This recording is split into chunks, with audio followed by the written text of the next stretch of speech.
Whenever we're ready. Okay, I am ready. Sorry, I meant to be on early. If everyone in the room is ready, then I'd say we get started. Do you agree? Yes. Okay. So then let's start recording. And let me know when that's happened. I'll just briefly kick the meeting off and then kind of turn it over to you guys in the room. I think that'll be mostly more efficient for tonight. Okay, we're live, so whenever. Great. Okay, so then welcome to the planning board meeting for February 8th, 2023. I am joining remotely as posted in the meeting invite for Colorado. But I'll serve as chair best I can from here, although I think logistically what I'll ask is for the members of the planning board that are in the room to probably try to lead us through the logistics, which will be a little easier with you guys together and seeing who's in the room. Particularly, we have a public hearing tonight. So Cindy, if you could lead that logistically, that would be great and appreciated. Why don't, for those in the room, notice that there's fire exits on each side, and please turn off your electronic devices. And with that, why don't I motion from here that we open the meeting?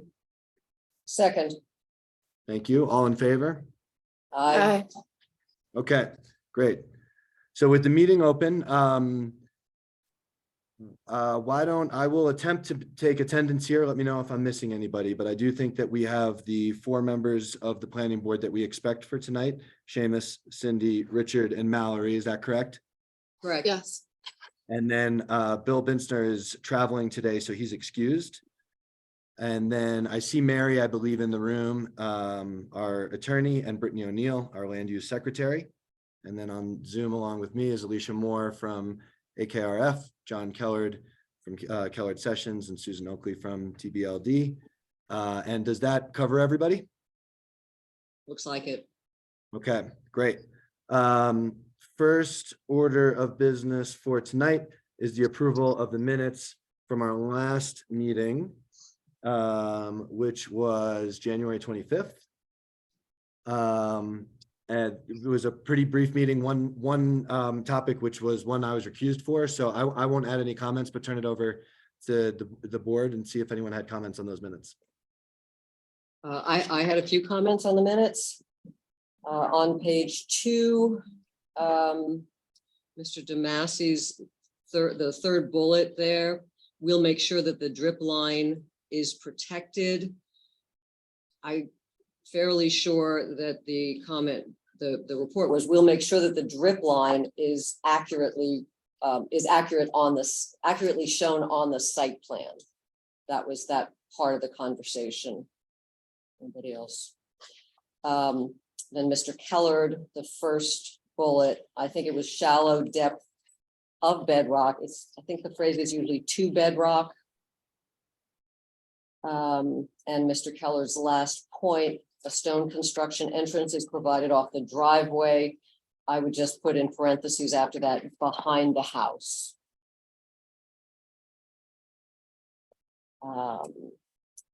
Ms. Oakley's first point, the tree protection detail is a whereas in the resolution. It should also be a condition. I would insert the word also. And then her third bullet, they say no trees will be removed, including the maple. I would add maple tree, so no tree preservation plan is required, but they still need tree protection. Susan, if I've said anything wrong, would you let me know? Yes, that sounds correct. Okay. Does anybody else have anything? Oh, that's the way I remember. Any suggestions? And okay, and Seamus has none because. All right, so I'll make the motion to approve the minutes from January 25th as amended. Second. Okay, and Mallory. Yes. Richard. Yes. And I vote yes. Okay. And for the record, I think I'll abstain from that vote. Okay, and so Seamus abstains.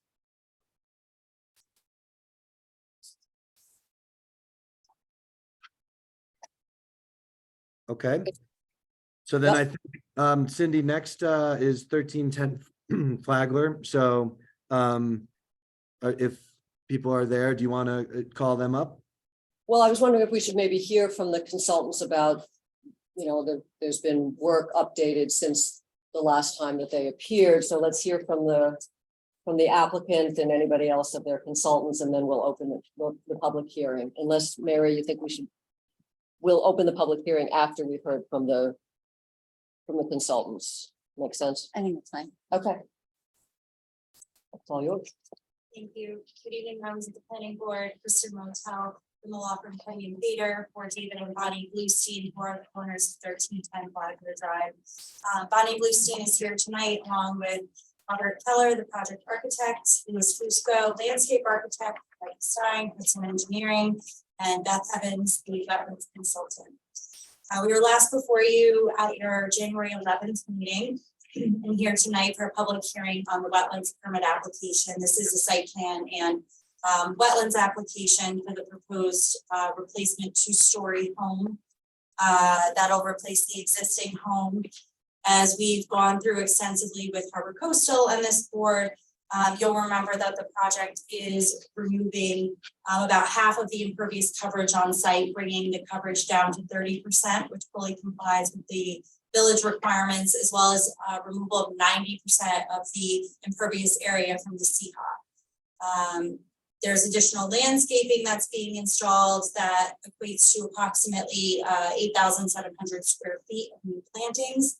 As I mentioned, everything is being pulled out of the CHA except for the existing seawall that's not going to be touched. And we are removing extensive areas of patio and replacing the pool with a smaller pool that will be outside of the CHA.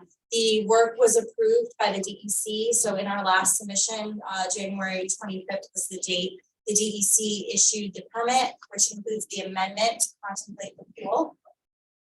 And in that submission, we also provided some corrected materials for AKRF's comments, an updated EAF, and amended tree preservation plans and pool fence plans. We did receive the AKRF comment memo from last week, and our team was able to make the minor modifications that were requested in those memos from AKRF and Terabella. So I'll have Louis review those a little bit more. We have copies for the board if you wanted to see them tonight.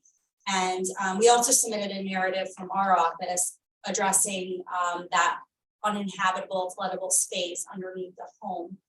And I can review that in further detail if the board would like to go through that. And then just a point of procedure, the Harbor Coastal Commission issued consistency determination at their December meeting. That was conditioned on the DEC permit issuance, which is now complete.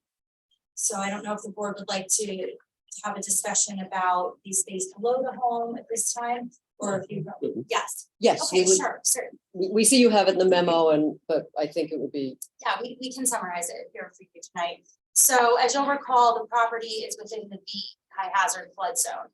The home that's there right now does not comply with any FEMA construction standards, nor does it comply with village construction standards for a residential home in a flood zone. The proposed home will fully comply. The home is within an area where the base flood elevation is 14. And the first floor we are proposing to be elevated to elevation 20, which is actually 4 feet above the required 16 feet in the village code. So 2 feet above base flood is the requirement. We're lifting it to 20 instead of 16. The home will be supported by 41 concrete columns.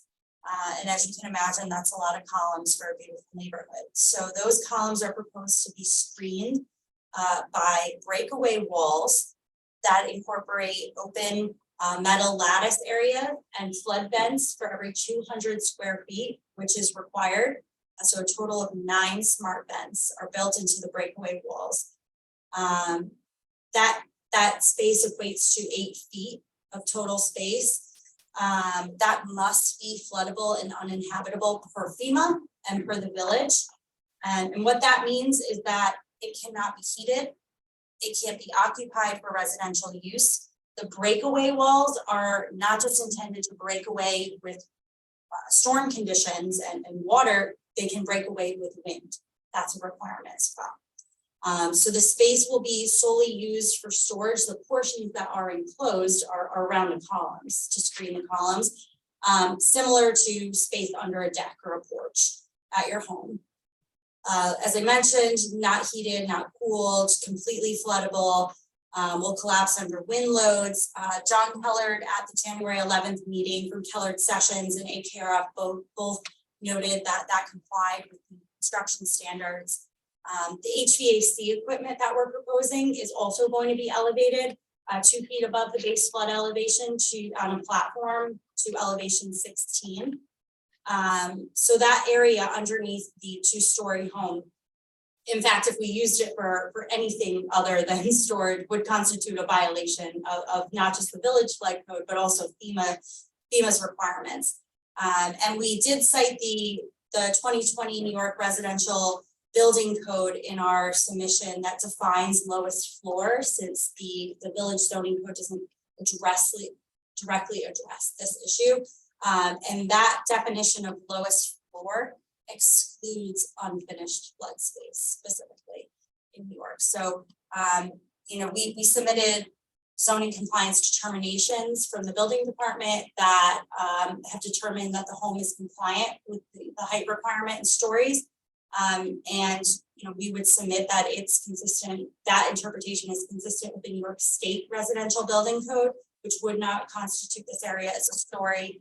And to the extent that there's any ambiguity, that would be construed in the homeowner's favor in this case. But I don't believe we even need to go there, because effectively this space is like space under a deck. It's really completely uninhabitable and floodable. But Just, yeah, oh, sorry. go Can I ask a question? Sure. You talked a little bit about a metal lattices, Yes. and the HVAC equipment that'll be on an elevated Correct. surface. So should we have one of the huge floods that you're preparing for? Can you just address like what would happen if any of the metal lattices became detached, or that HVAC equipment, could it possibly It's a great become question. detached, float somewhere? I'll let the experts speak to that. Robert Keller Architects.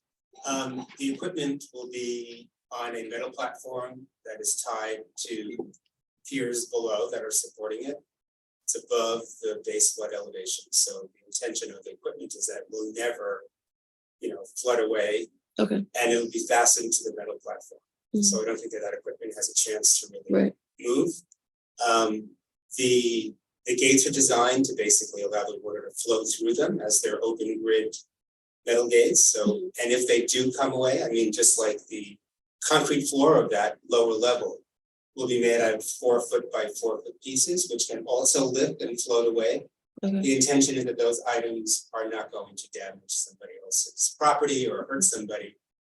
There is a possibility that things can, can move as a result of a flood. What are the dimensions of the metal lattices? They're about 3 by 7. 3 by 7 feet?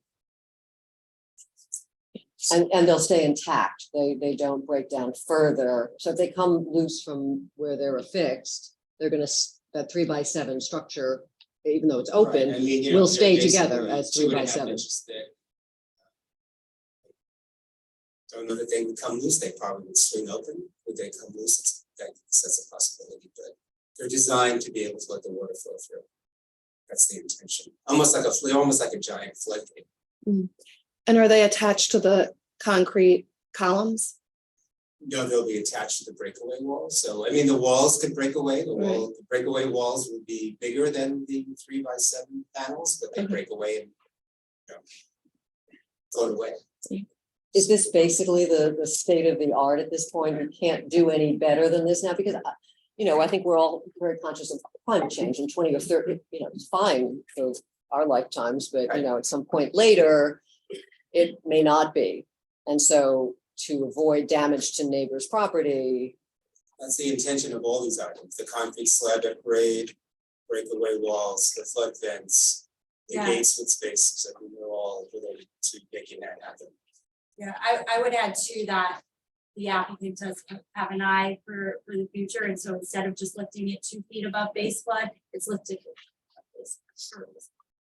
No, I think we were just at this point concerned about, we saw what happened in Ida and, huge containers going down the river in Columbus Park, and it's, water has amazing power, as does wind, so I think that was this is the best that can be done in terms of making sure that they operate the way they're supposed to. Yeah, this is the best, and Absolutely. I will add that the homeowners, they do need to secure flood insurance, which includes an extensive review process to comply with the firm requirements of FEMA. So, there is an incentive and measures beyond just the municipal entitlement process here in terms of checks and balances and what complies and what does not, so that they can secure insurance for their home. Is the breakaway just really for aesthetics to cover up the columns, or is it required in some way? It's totally done for aesthetic reasons and working with the neighborhood association. They were extremely pleased to have those walls encase all these columns. I mean, if you picture, a house that you might see, along the coast in the Carolinas or something like that, sitting on a bunch of piers, it's really not what they were hoping to have happen on their street. So the intention here is that these walls are, from a design perspective, allowing the house to not feel like it's that different than other houses in the neighborhood. And we can pull up the elevations or the renderings. There are many openings actually in the building themselves. There are pass-throughs that are not covered by either breakaway walls or the gates, in order to allow visual access to the water, as well as create even additional flow of water through the site. So We try to do everything we can to allow the house to be, meet all the requirements, exceed them, visually be acceptable to the neighborhood, and also allow the water to flow through in ways that most buildings just do not. makes sense. So it sounds like, is it fair to characterize from a neighbor's perspective, a nearby neighbor's perspective, there's a trade-off of, I think probably everyone would agree, more appealing aesthetics of covering the columns versus some risk that you might have some debris floating, away of these panels and so on during an extreme event. Is that a fair characterization, do you think? The neighborhood association was incredibly, I would have to say, thrilled to see the design work and understand that it's going to happen. Yeah, and also on that note, Seamus, because it's a good question. FEMA has an entire unit guidance on breakaway walls and what this kind of space can and cannot be, and what it has to be enclosed with, the materials, so that all of that is being followed to a T here. Thanks. Yeah, I think it's just really helpful, this meeting and in prior, to just be very specific about things like what you just mentioned, that this is, being built to code and to the FEMA guidelines and so on. So thank you. Right, and taking into account the aesthetics of the neighborhood, because the floodgates are not providing any flood protection, they're covering up what's providing the real flood protection. Is that right? That's right. Okay. Maybe we'll move to AKRF. Alicia, maybe you can just give us it looks like a lot of the items, the significant items have been covered here, but can we just, is there anything open that we should be aware of? We did go through the pool analysis under chapter 300. And as the applicant just said, the plans have been updated. So my guess is that most of these things that we noted, which are, pretty small technical things, have been addressed, mainly about just noting screening around the pool equipment. And we suggested adding the rear coverage calculation to the zoning table. The the other things that we covered were about the height and the ground floor. And it seems pretty clear that the ground floor is what should not be counted towards the maximum height, given that it is uninhabitable and floodable. Can I ask a clarification then? Yes. So the uninhabitable first level, that doesn't count towards the number of stories, it still counts towards the height of the building overall, is that right? Yes. Okay. Because it's a 2-story, I mean, it looks like a 3-story building until you realize there's nothing habitable on the lowest level. So it's a 2-story residence. Right. Okay. And then, But I think a note you have here that the zoning table. So we need an update on the zoning table. Or did that?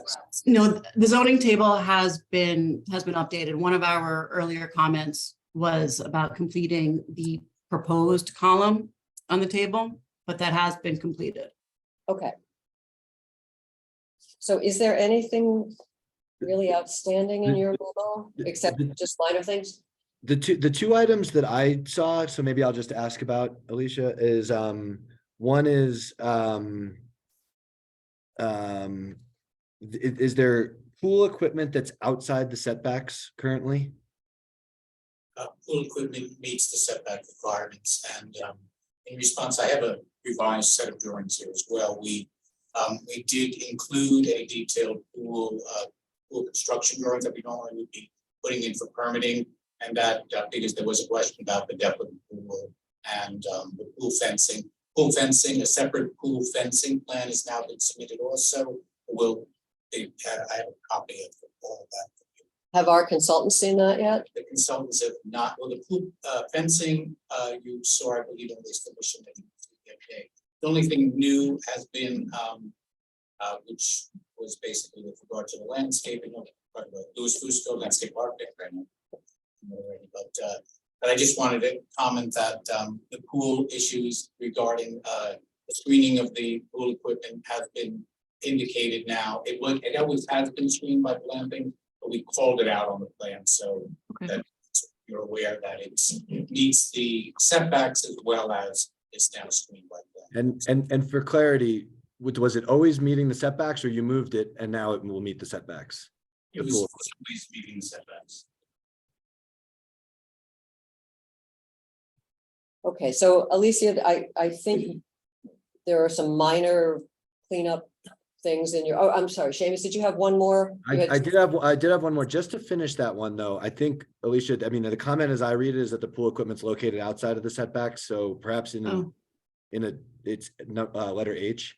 And tell me if I'm just reading this wrong, but we should clarify that in like an updated memo, I would think. My other question is there lighting proposed here or not? We have no landscape lighting proposed at this time.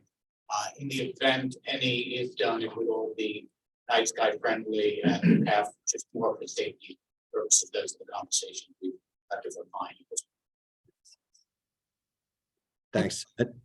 Seamus, I completely understand rereading that, how that doesn't sound clear, but yes, it's compliant with the setbacks.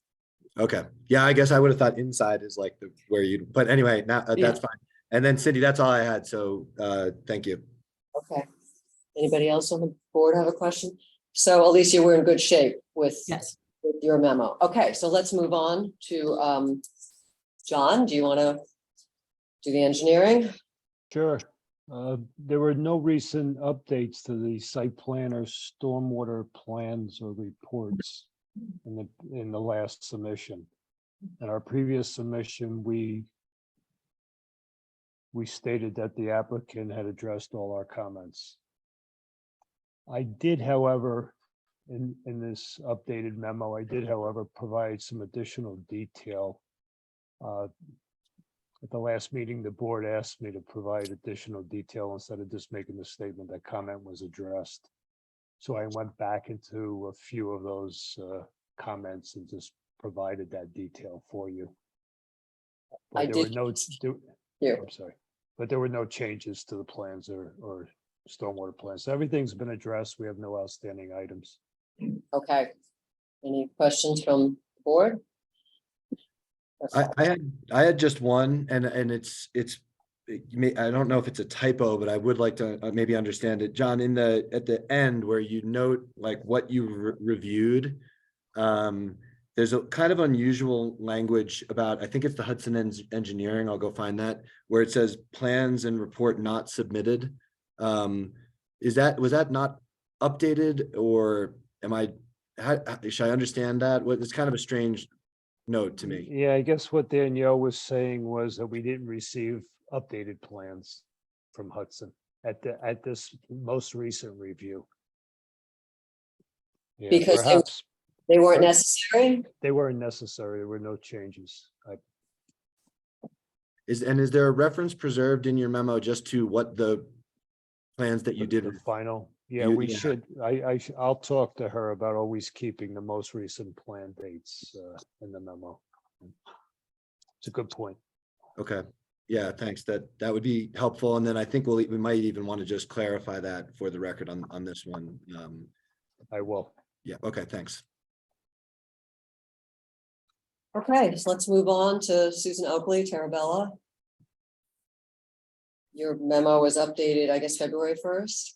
Yes, and the applicant had submitted a planting plan and a tree preservation plan on one sheet. And the tree preservation plan needs to be on its own. So I said that we needed a separate planting plan and a separate tree preservation plan. That should also incorporate the ANSI tree care industry standards that I sent to the applicant as requested.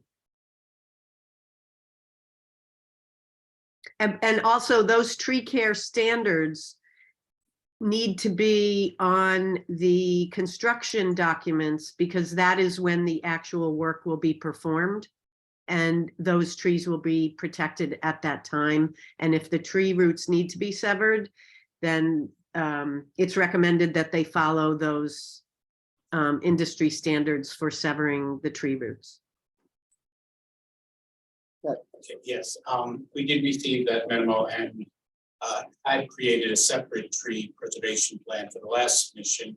And in your latest comments were actually that we had noted the new trees that were created in replacement, the planting replacement trees are on our tree preservation separate plan. And I think in your latest comments, Susan, that you mentioned you wanted that just on the planting plan.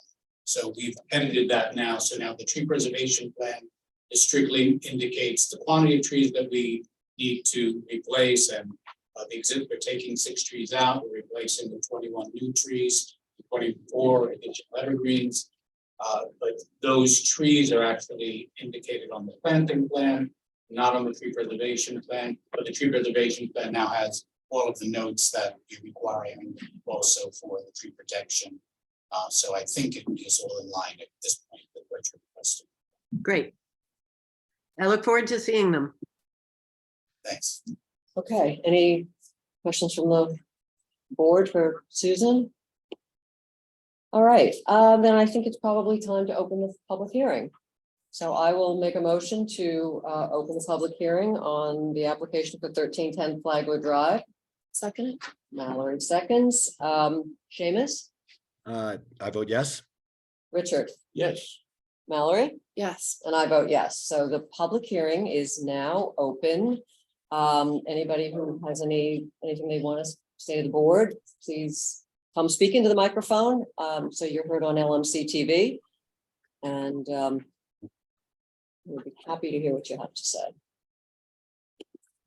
And Cindy, I think, do we want to have people just announce who they are probably? And then, I think we just ask everybody to keep the comments as concise as possible, and no need for a lot of duplication too. So you can just let us know if you've heard something that you agree with or have thoughts on. Yeah, I think it makes sense for the minutes to everybody identifies himself. Good evening. My name is Sue McCrory. I live on the Crescent in Orienta. And I'm coming today because I'm interested in flood zone and zoning. And I really appreciate the fact that the latest set of plans and updates focus much more carefully on flood zone compliance. This is going to be sort of a precedent, I think, in the village, in this, especially in Flagler, where it gets open water waves. And I think we want to be really careful about making sure that the development complies fully with flood zone rules. So one comment I have is that we seem to be focusing on the wrong standard for flood zone compliance. If you are in a V zone that has high velocity winds and waves, the standard, the threshold is not how high your first floor is. It's the height of the lowest horizontal structural member. Now that's a mouthful, but basically the whole notion of building on piers and pilings is to keep the horizontal support above the waves. So the standard for a V zone, we don't know yet whether or not the house meets it because it's not being addressed. So there can be piers and pilings, but if those piers or pilings are on a footing, a continuous footing, the footing is the lowest horizontal structural member. Our goal here is to make sure that the house stays structurally sound through these intense storms. So this is fairly technical stuff. And we have a lot of flooding in the village. Much of it is what they call A-zone flooding, riverine flooding. And that has a different standard. Where's your first floor? You can't have a basement. These zones are not just elevated on piers and pilings, but the lowest horizontal structural member has to be at base flood elevation +2. We don't know what that number is. And that's because the floodplain development permit isn't complete. So I'm thrilled that this is getting attention. And I really want to encourage that. But I would like, what's supposed to happen is there's supposed to be an engineer or an architect who does detailed plans for flood zone compliance in the V zone. It usually isn't necessary in the A zone, but in the V zone it is. And those detailed plans are supposed to show how the building is going to be supported by this at where its lowest horizontal structural member is. And they're also supposed to show how these breakaway walls get attached and how they are detached because there's a certain amount of pressure that's supposed to cause that breakaway. It's not trivial, at least as much as far as I understand. So we really need an engineer to do the details. And that engineer is supposed to do those details and present it, certify it, sign and seal it when the floodplain development permit application is presented. So we're missing that piece. I think there's been great progress, but that's a key piece. Somebody should be able to pick up that the detailed foundation and breakaway walls, send it to another engineer who does flood zone compliance, and they should be able to say, yup, this meets the standards. You don't have those details? It's an incredibly important planning function to keep our V zone structures safe. And so I would simply ask that you insist that that be presented to you. And the other point I want to make is a point about zoning. So I heard the applicant say that the floodable first floor or ground floor, however we're going to call it, shouldn't be counted in story. So that's a policy decision. It's a zoning decision. It's not a decision of this board, and it's not a decision of the applicant. So I would recommend that the applicant has the right to go directly to the zoning board to get an interpretation or a variance for that story determination. I can't personally look at this and say it's a 2-story house, it's a 3-story. But again, we're creating a precedent here. So if we're gonna create a precedent that a ground floor that's enclosed is not a story, we should know it because it's gonna apply throughout the village. So I would like to urge either the applicant directly or this board to get an interpretation from the zoning board on that question. It's not gonna be the first time it comes up. It's gonna come up again, and we should deal with it as a precedent. Thank you, and I'm happy to answer any questions. No, thank you. I think we're okay. Thank you, Sue. Anyone else?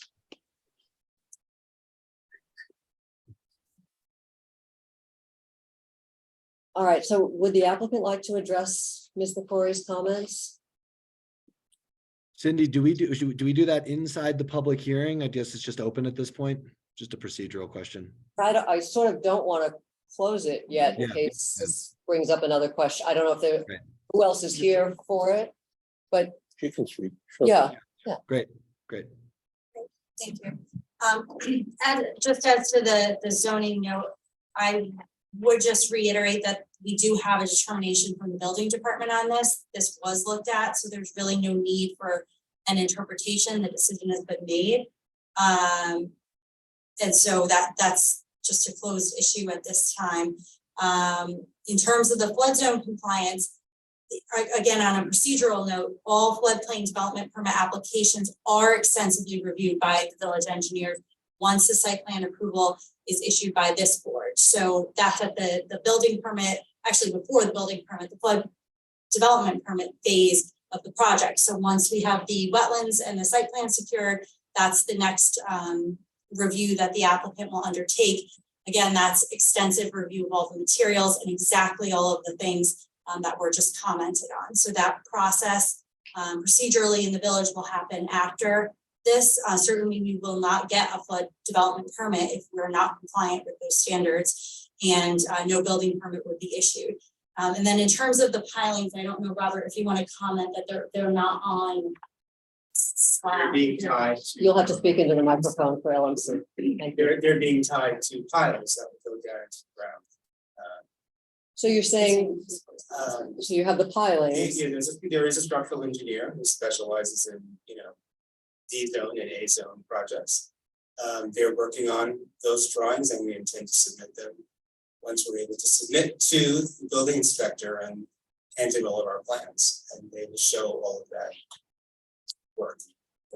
to the best of your knowledge at this point, is To the the, best of my knowledge, we're tying down to these piers. right, but is there like one giant slab that is poured that the piers then are attached? So, I had you know- mentioned earlier that the slab is divided into 4-foot squares, which will be able to break away and lift, should there be so much water pressure that they have to pop up. So it's not a continuous pour in a sense, it's actually divided into these 4-foot by 4-foot sections. but everything under the house is, everything that is attached to the ground is, These They're- breakaway they're- pieces. well, so what's on the dirt is breakaway? The slab will be these 4-foot by 4-foot sections that are designed to split apart. Okay. So it's like, It's not a continuous slab, It's- that's what I'm trying to say. okay, I know there's open space under the building, so water can flow through, even in areas where there are no gates, it's just completely open, right? There's no slab in those locations. Okay, so if I were to walk through one of those open sections, what am I walking on? Gravel. Okay, Or some other okay. material that we have to that was what I was trying to get at. So when you have something that's attached, it's gonna be attached to the concrete 4x4 Correct. pieces, but otherwise, it's not one continuous 4x4s set like a patio would be set. It's got gravel It's not all concrete underneath the building. In some locations, for example, the garage, there are these 4-foot by 4-foot pieces that make up the garage floor, for example, Okay, right? Where there is no, if we look at the elevations again, where the building is open completely to the exterior, Mhm. there's no slab in those locations. that was my question. Thank you. Seamus, anything? Not from, Yeah. No, go ahead. I guess I'm just sort of confused by and this is a village issue, the timing of the floodplain development permit being sort of done after site plan review. It gets processed after, that is true. That is the procedural. We don't issue it until it's been signed off on and we get everything from John Keller's office approving everything and yep, that gets issued at the time that the building permit is issued. It's a much more in-depth process when it comes to materials, construction drawings, MEP, stability, elevations, all of that gets looped into the building permit, floodplain development permit process. And I think, and I'm sure your attorney can correct me or guide the board more, but in my experience, that usually happens because there's a lot of expense and detail associated with that. And so if this board's making amendments to the site plan or to the wetlands and the setback areas, right, it's hard to finalize those details until we have the approvals removed. Okay, I understand that. I'm just wondering, I mean, John, do you have any experience in other municipalities? Is that the normal order of things? Because I would think in a flood-prone village to have as much information on the floodplain development permit before site plan was granted. I'm just, No, the structure is under the purview of the building department. And it's usually reviewed at the time that a building permit application is submitted. The building inspector, I believe, the building inspector in Mamaroneck is the floodplain administrator. He looks to our office for any reviews he may request from us dealing with compensatory storage or any of the site-related works. But the structures are all under the purview of the building department. And I find that in most municipalities. and that makes perfect sense to me. I'm not having a problem with that. I'm just looking at the timing of is there ever an instance where an application goes through the site plan process, is granted their site plan, where the building inspector would have major issues with the permit? Well, if he does, he's not going to approve the permit. But I believe in this case, the project architect mentioned that he has had the building department review these plans to the extent that they're developed at this stage. Okay, So they're and it's quite, it's quite clear in the FEMA regs and in the village regs what is required. And it sounds like the applicant's professionals have designed the project based on what is required in those regulations. yeah, that's not a problem at all. Yeah, and it will not be approved if it isn't by the building. No, it was just the timing of the permit and the review of the details. So I appreciate. Yeah. I believe. and the building, I was gonna put this in, the building inspector in Mamaroneck is a she, but it looks Oh, like yeah, I'm Amy sorry. is, yep. Evening, everyone, and I'm here. I'm listening. I was Yeah, allowed to great. talk now.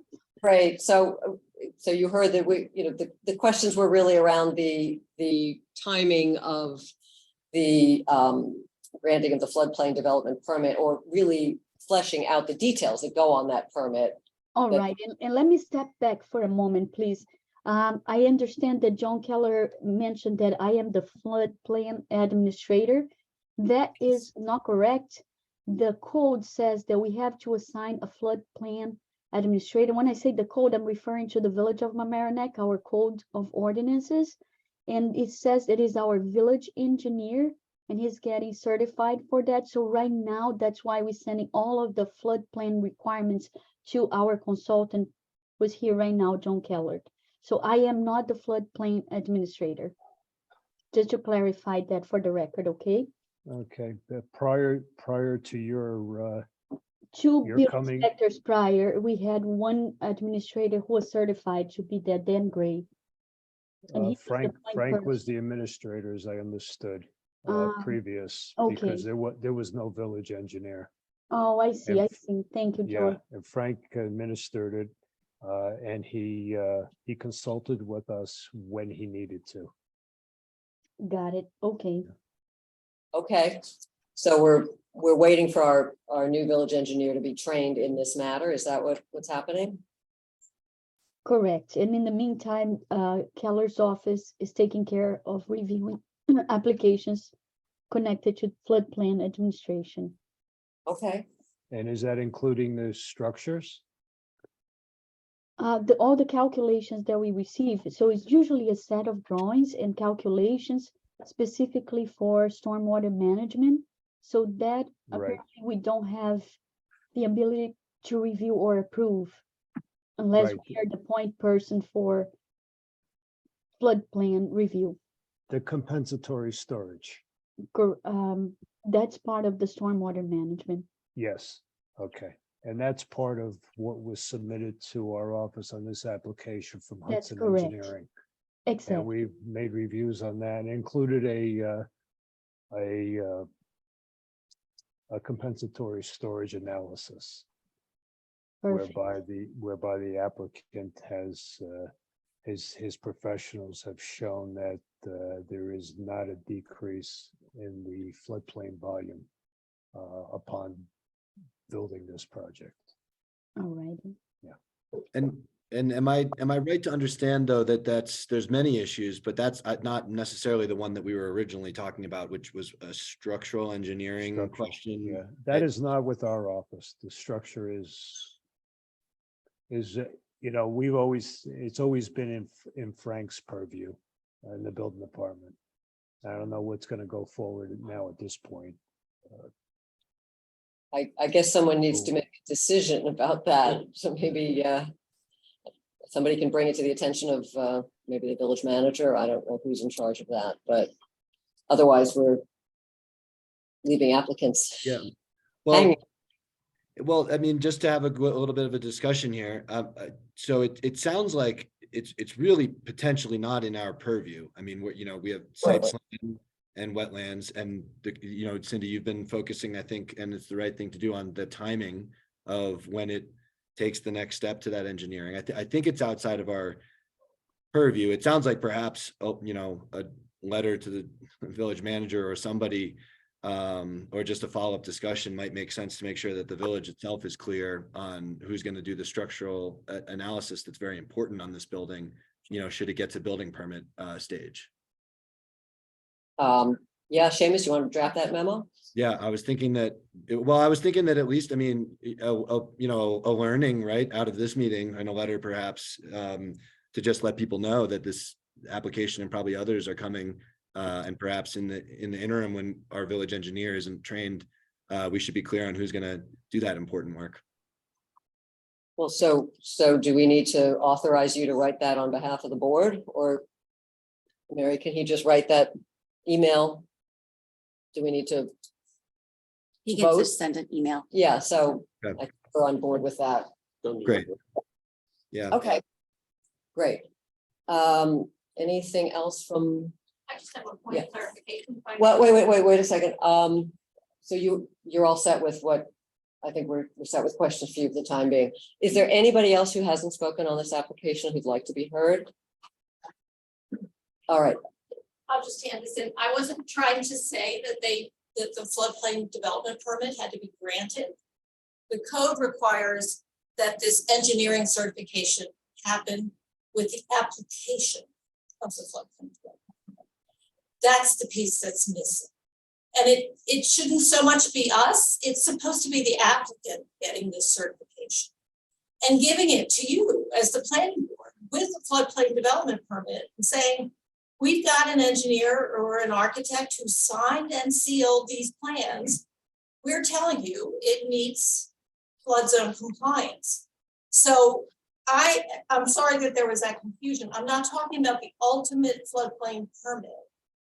The application is supposed to be complete enough that you can look at that engineer's signed and sealed statement and know that it's floodplain compliant. And you don't have And that is a very sensible comment. So it's well taken, but where is that in the code? I mean, I read. chapter 186, I think it's in 5C10.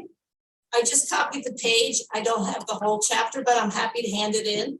Yeah, well, for just, just to expand the conversation and get a lot of good info out there. The wetland permit is, I think, the jurisdiction there is in section 192. And if you kind of look at 192 5B, I think, of the items that are required for the application to be complete, that's not explicitly in here. Now, again, it's a good, it could be a good and useful element for consideration. But what was the area of the code that you just mentioned?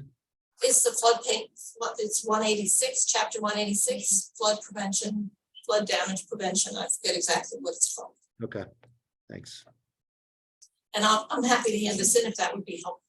Or should I just send you? Well, no, that's helpful enough for me anyway. And I'm not even sitting in the room, but we can word search in 186 and. We'll find the citation. I do remember that in the past life on another board, we did have those for application. I've never seen one in the village, so it's interesting. I mean, this would be a very, very technical submission. Okay. My understanding. Thank you. All right, I think we've learned a lot, not just about this application, but about our process. All right, so I think we have. Yeah, Ms. Motel. I think we have exhausted any public interest in this application. Is there any reason to so I think if the planning board agrees, we're ready to move towards a resolution to be drafted for our next meeting. Are we, Seamus, are you okay with that? Yeah, I think I think that our next move, and I agree with you that we probably are wrapped up for today's discussion. Now, maybe the decision is, do we close the public hearing? That'd be the procedural step, right? Well, yes. I mean, I know there are some housekeeping details that we need to get from our consultants and see some more plans and things like that, but that has nothing to do with the public hearing, right? That's the applicant can continue to clean up the documents. Close the hearing and vote next time. Yeah, so we can go ahead, close the hearing now, ask our attorney to draft a resolution that we can review at the applicant can see, we can review at our next meeting.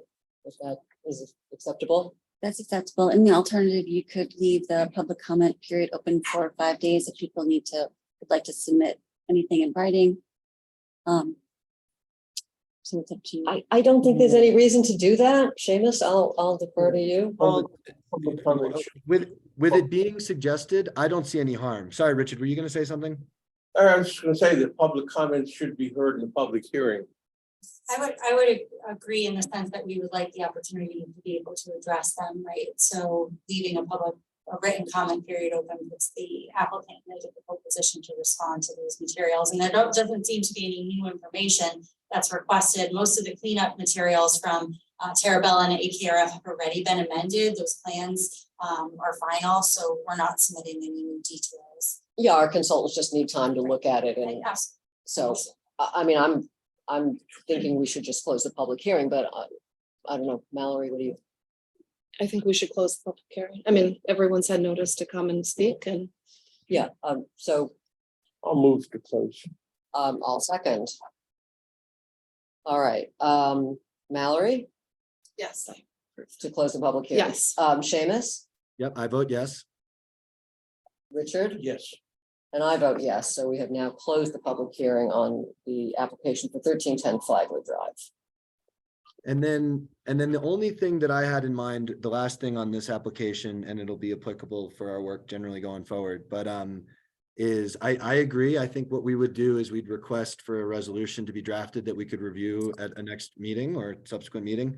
I just wanted to point out the section of the code, at least for the wetland permit that we're dealing with, which is the 192.14E primarily, I think that's what, and so just Mary, my thoughts were that the resolution that you could draft for our review would really kind of specifically walk through these elements of the proposed regulated activity, that it's consistent, with the policy. I'm just going to paraphrase here, that it's compatible with public health, that it's reasonable and necessary, and that there's, if needed, there wasn't a reasonable alternative. So does that make sense to other members of the board to kind of tailor that aspect of our resolution around that section? I think that's our responsibility to walk through those elements and address them. And I think we have, but I think we need to state that in the resolution. Exactly. So that's all that I had. I just, if there was anything more that we wanted to discuss at this meeting before sending Mary off to work on that resolution, I don't have anything. I would focus on that, that section. I think we've, heard, specific, elements of the project that address those. So that's it for me. Okay. I think we're good. Thanks very much.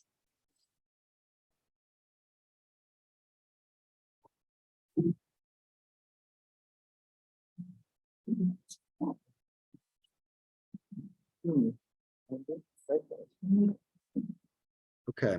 So then I think we go to our next agenda item, and I'll let you guys organize from in the room there, but it's 921 Soundview. Yes. Now, I'm just pull out my papers here too. I guess what makes the most sense is to go through the consultant's commentary. This is not a public hearing, but I expect we will schedule a public hearing on the wetlands permit for this application for sometime in the future, probably the near future. So, Agreed. if the applicant wants to start, we'll. Sure. So it's not a public hearing? This is not a public hearing on this application. We'll set one, but we haven't done that yet. We'll do it tonight. It'll probably be the next meeting.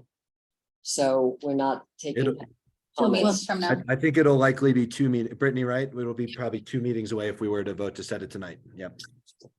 So let's just let people in the room know I'm sorry if you came thinking that this was a time for public comment, but so we're looking at March It'll 8th. be changed to public hearing, and notices will go out that notice it as a public hearing at that time. On the side, on the property, it said the public hearing. Yeah. What? Hearing, Public hearing. At 921 Soundview? they didn't re-notice for it. They did not re-mail. It's still in the first stages. They didn't set it. I'm just telling you what I read. Then it was incorrectly written. It's supposed to be meeting. Very sorry. That's Yeah, I would not be here if you would not have public hearing. okay. Information to be gleaned Yeah. tonight, no, I will, Um, so stay. Thank you, but thank you. so we're probably looking at March 8th. Is that, and we haven't said it yet. We'll do that soon, but that's what we would expect to do. And to be clear, we'd be notified in advance. Yeah, What- you will be re-mailed. There'll be a sign that's supposed to say public hearing, it's supposed to usually say public meeting, and then you will have a new notice that listed as a public hearing. It'll be 15 days before. So there'll be a notice mailed, Mhm. the sign will be changed, It will remain the same now because it's but not we right need to now. change the date on the Yes, the date will be sign. updated, yes. Okay. All right, there we are. Okay. So, Good evening, and we apologize for that. That's the sign that's been up and nobody's caught that, so I apologize for that. So yes, we've been here since January of last year, off and on, so we're back tonight. We were in front of you last month discussing some additional items that the consultants had requested. I do believe we have met all of those requirements with the exception of the Terabella land design memo, which has requested that the separation of the landscape plan and the tree preservation plan occur. We're happy to do that. We think it's important, you know, just as it was noted in the memo, that the information be on both plans. The tree preservation plan is showing the protection, so we think that's important for that to stay on the landscape plan. So if that's okay, we'll continue to show it on there. We were trying to be, it's gonna sound silly, we're trying to preserve trees and not do separate plans, and we felt the information was relevant on both, but we're happy to separate that out. I think the only question we need or clarity on, and especially based on that last application, is I'm unclear whether or not that means the replaced trees should be indicated on the tree protection plan. I wasn't clear on that based on the memo. And so we're happy to do that. I do want to note that the plan was not prepared by Nexus Creative, as indicated in the memo, was prepared by Liz Ann Fry, landscape architect. So I spoke with her, she's happy to go out. She had indicated the circles as the graphic representation for the tree protection, and noting the detail that the detail indicates that the tree protection should be positioned at the drip lines. But she said she will update that plan to show graphically the drip line diameter. So she'll go ahead and do that.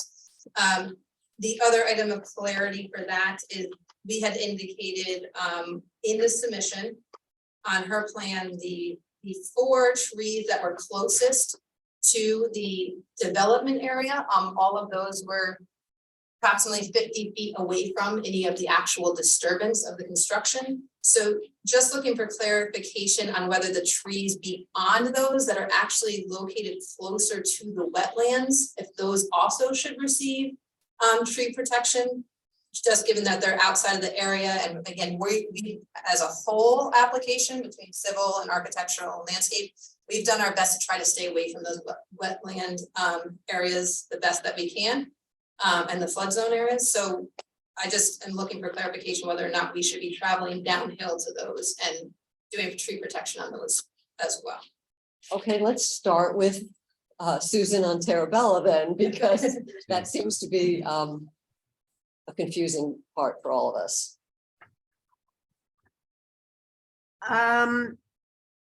So yes, the 2 plans, a landscape plan for proposed new plant material and a tree preservation plan should be 2 separate plans. If you choose to include tree protection on the landscape plan, that's entirely up to you, but it seems you need to keep it in mind when you're positioning plants, so that you're also not digging in the root system of existing trees. Yep, understood. Pardon me? Understood. Okay. Your comment that it's not a Nexus design is noted, and I will change that moving forward. So the other thing that you mentioned that the designer will take care of is measuring in the field the actual root, the actual drip line based on the canopy size of a tree. And I go into more detail on the plan in case there were any questions. Also, you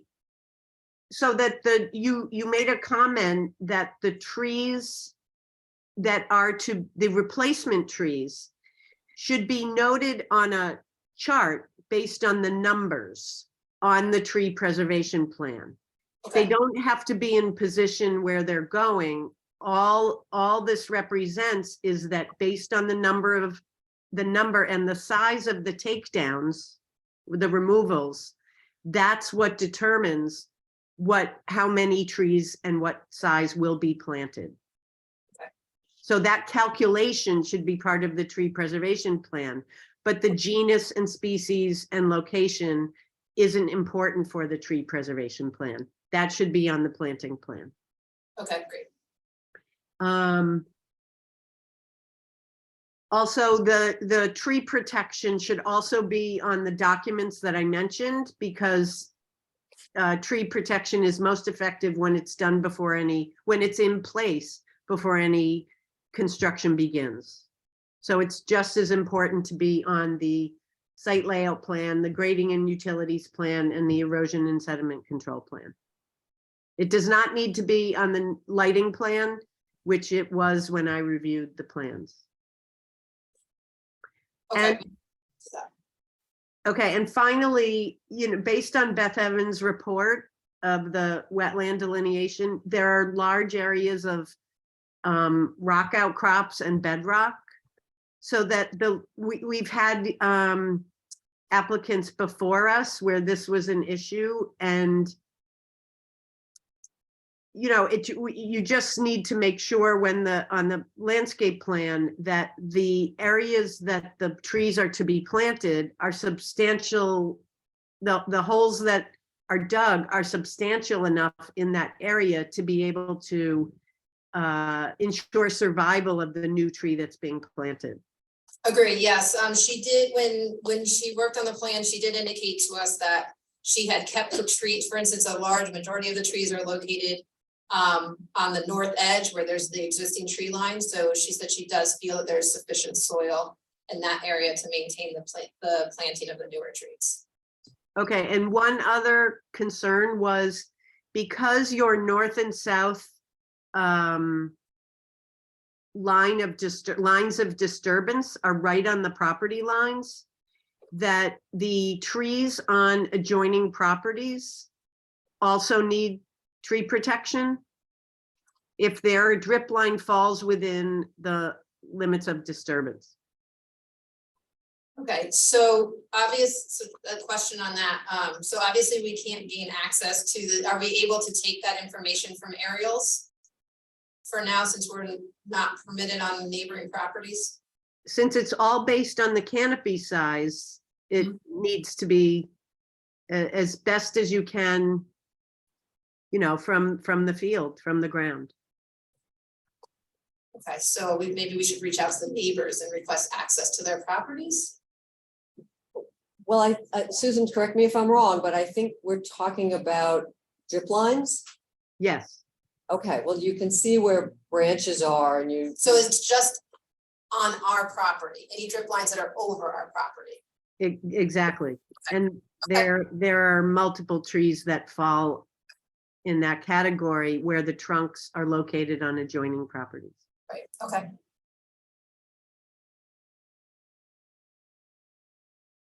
So I'm sorry, we don't have because we don't have the chart yet in terms of the trees being removed, the No, size. the chart's there. It's Okay. just on the landscape plan, we Oh. need to shift it to the tree. Okay, so how many trees? So I think you're removing 7.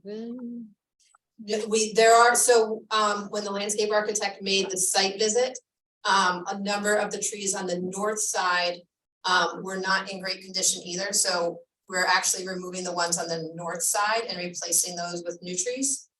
So the total trees required is 13 and we're providing 15.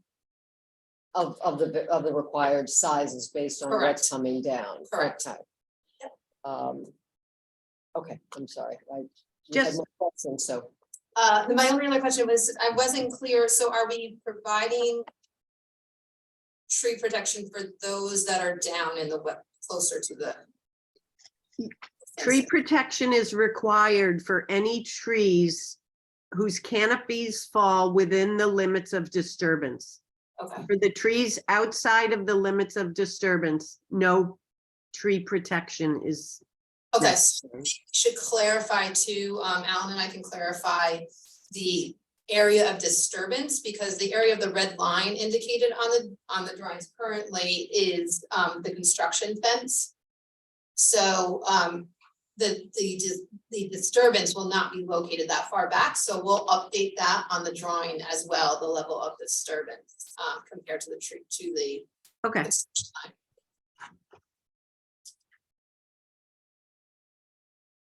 Okay. Susan, did you have anything else for the planning board? No, I think we covered everything. Okay. You know, there's one item that came up regarding the bedrock and suitable planting areas that, you know, maybe we need to discuss in the future how we handle that. If the applicant has a tree in a particular location on the plan and they need to move it because there's bedrock there. Something to think about. I mean, since your designer is going out in the field to measure the exact drip lines of the trees, perhaps that's something they should consider looking at also, is our proposed planting locations in a place where there's evident bedrock already. So then they might want to. Did do that on this last plan in conjunction with analyzing the information from Alan, that we went through extensive borings and soil tests during the Harbor Coastal. So we were aware of where that bedrock area was. So she stayed away from those when she did the planting area and again, most of it she tried to put where there are existing trees currently that are getting replaced. Okay. Just knowing that it was deep enough in those areas. Perfect. Okay, so applicant doesn't have any other questions for, okay. Alicia, anything on your memo that? So, yeah, about the wetlands delineation, the applicant did submit the wetland delineation report by Evans Associates, which AKRF reviewed and concurs with those delineations, including the 10-foot contour line for the DEC. And our recommendation is that the applicant map and label that contour line as the presumed DEC wetland adjacent area.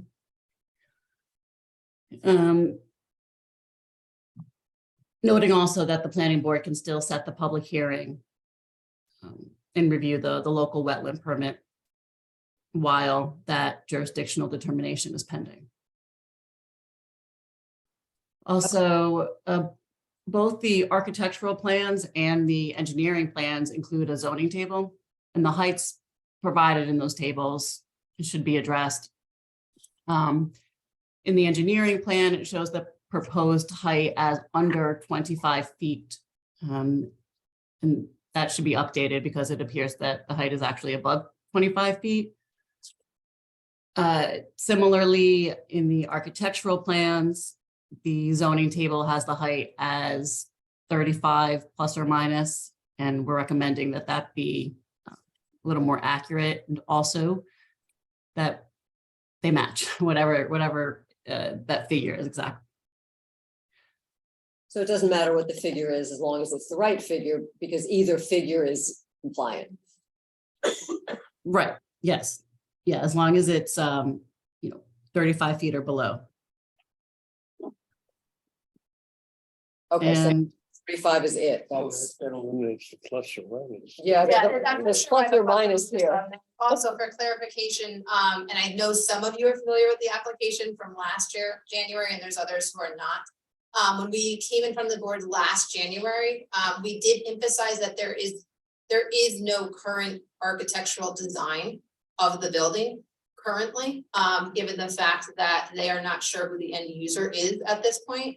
So we're looking to obtain planning board and Harbor Coastal approvals at this point. So we are aware that it has to be under 35 feet for the final architectural design.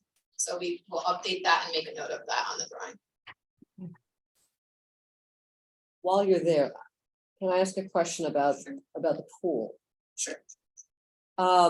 So we have the memo from, I guess, last year from the pool people group works. Yes, And this is going to be a saltwater pool. correct. Okay, so that reduces the need for chemicals. I don't know how vulnerable the positioning of this pool is to flooding. But does the design take into account that the pool will not float away or move away? Yeah, similar to the last application, yeah. So it is taken into account of that. There were also, so that pool letter was written, I forgot the date on it. I Last apologize. June. Thank you. So yeah, so last summer, and after that was written, Harbor Coastal did request an additional memo, that Beth Evans provided as well, regarding that if there was any concern with the contents of the pool, and if they were to make their way out of the pool, if there would be any damage. I can summarize that we concluded that there would not be any damage, to anything in the surrounding area. Well, that's the contents of the pool, which I Yep. assume is gonna be water. Correct, and the What- saltwater. Right. The pool itself will be designed similar to the last application with the fact that it will be in the ground. Uh-huh. So it will not be able to make its way down into. My understanding is if you don't take some additional steps to secure the pool in a flood prone area, the pool can, Correct, that's what I'm It's saying. left So the away. engineering drawings will be provided for that to occur in order to obtain the building permit for that portion. well, I think normally this board would need to see that. Are you saying you just give it to the building inspector when you're going for a building permit? That's how we've handled it in the past, but if you would. Like I think it's similar to the last application where they mentioned the, not knowing the direction that the board is going to go in. We've typically supplied those during the building permit review phase. Okay, I think I, for one, and we'll see if anybody else agrees with me, I think especially because of the location of this particular pool, I think it would be important to have those details reviewed by the planning board and not wait on that, because I think part of the statute really requires that we take into account, I don't have the language right in front of me, but public safety and environmental concerns. So a pool floating into Otter Creek really wouldn't be great. That's interesting. Yes, please. Good evening, Beth Evans, Evans Associates. I've been here for a while. The flood zone on this property is at elevation 12 nominally, and it's shown by the surveyor at 12.5 feet. The pool is up at elevation 18, so it's 6 feet above the flood elevation, and it was originally proposed, you may remember, as a suspended pool. That is no longer the case. It is now an in-ground swimming pool. So it has been moved into the ground as far uphill as we can get it. But we will be happy to put that in writing for you. Yes, along with any other verbiage that we'll talk about how it can't be easily moved if there is a lot of flooding or a storm. So I think there are ways to secure pools in the ground. I don't know what they are. Maybe Mr. Keller can enlighten me. But is there some way in areas like this where pools are better affixed into the ground when there's a good chance of flooding? Yeah, but I believe in this case, the pool is not in a floodplain area. No, I didn't say That's, it's yeah. flood prone and it's a critical environmental area. So I think, well, the critical environmental area, yeah, but all the stormwater from the building, all the stormwater from up gradient of the pool is being collected in the drainage system and piped down to the infiltrators, which are on the downhill side of the pool. So right, I guess, there shouldn't be any water coming, any significant water coming from above the pool. I don't have a problem with that. I'm worried about water coming from Otter Creek during a flood event that would move its way uphill up the property. And it has 6 feet till it gets to the pool. And I don't think that's beyond the realm of possibility in the next 20 or 30 years. So is the concern, I'm just trying to understand, so is the concern that water is going to go uphill and then pull the pool down? Is that I'm just trying. Yeah, I guess water is not technically going uphill, but Otter It's Creek is flooded, gonna right, it's gonna flood, fill up okay. with water. Can we actually pull up? It was one of the comments that were submitted. It was a letter that was submitted at the last meeting. From who? Trying to see.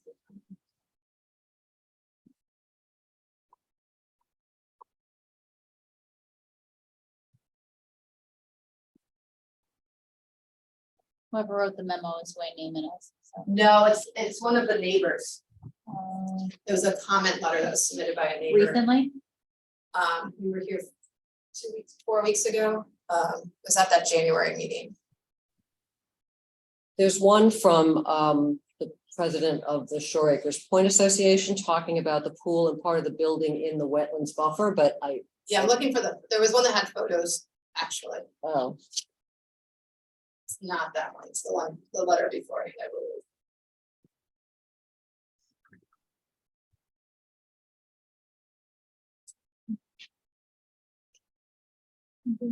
I mean, we can address it in our resubmission, but you'll see from even from that letter that was submitted, there you go, That one? thank you, perfect, thank you. So that actually is showing recent flooding in the area, and you'll see that it's well below any of the areas that we're proposing to work in. If you were to flip over to ours, you can see the shed, and so you can see the upper area of where that's flooding. okay, that's Currently? normal flooding. Right. That's so- not storm flooding. Anyway, if you can address it in your next submission, Okay. I think that would be much appreciated. You know, we're not talking everyday rainstorms. No, understood. I think that we will address it. It's similar to any of the other house foundations that exist along the entire creek now. And our foundation too, we have to design to secure it to the property itself. So we will make note and we'll address that in our submission. Okay, that would be much appreciated.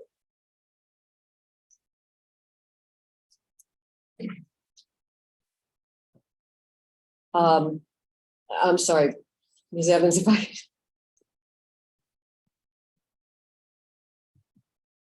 So I had somewhere in my notes that we still need something from the Army Corps.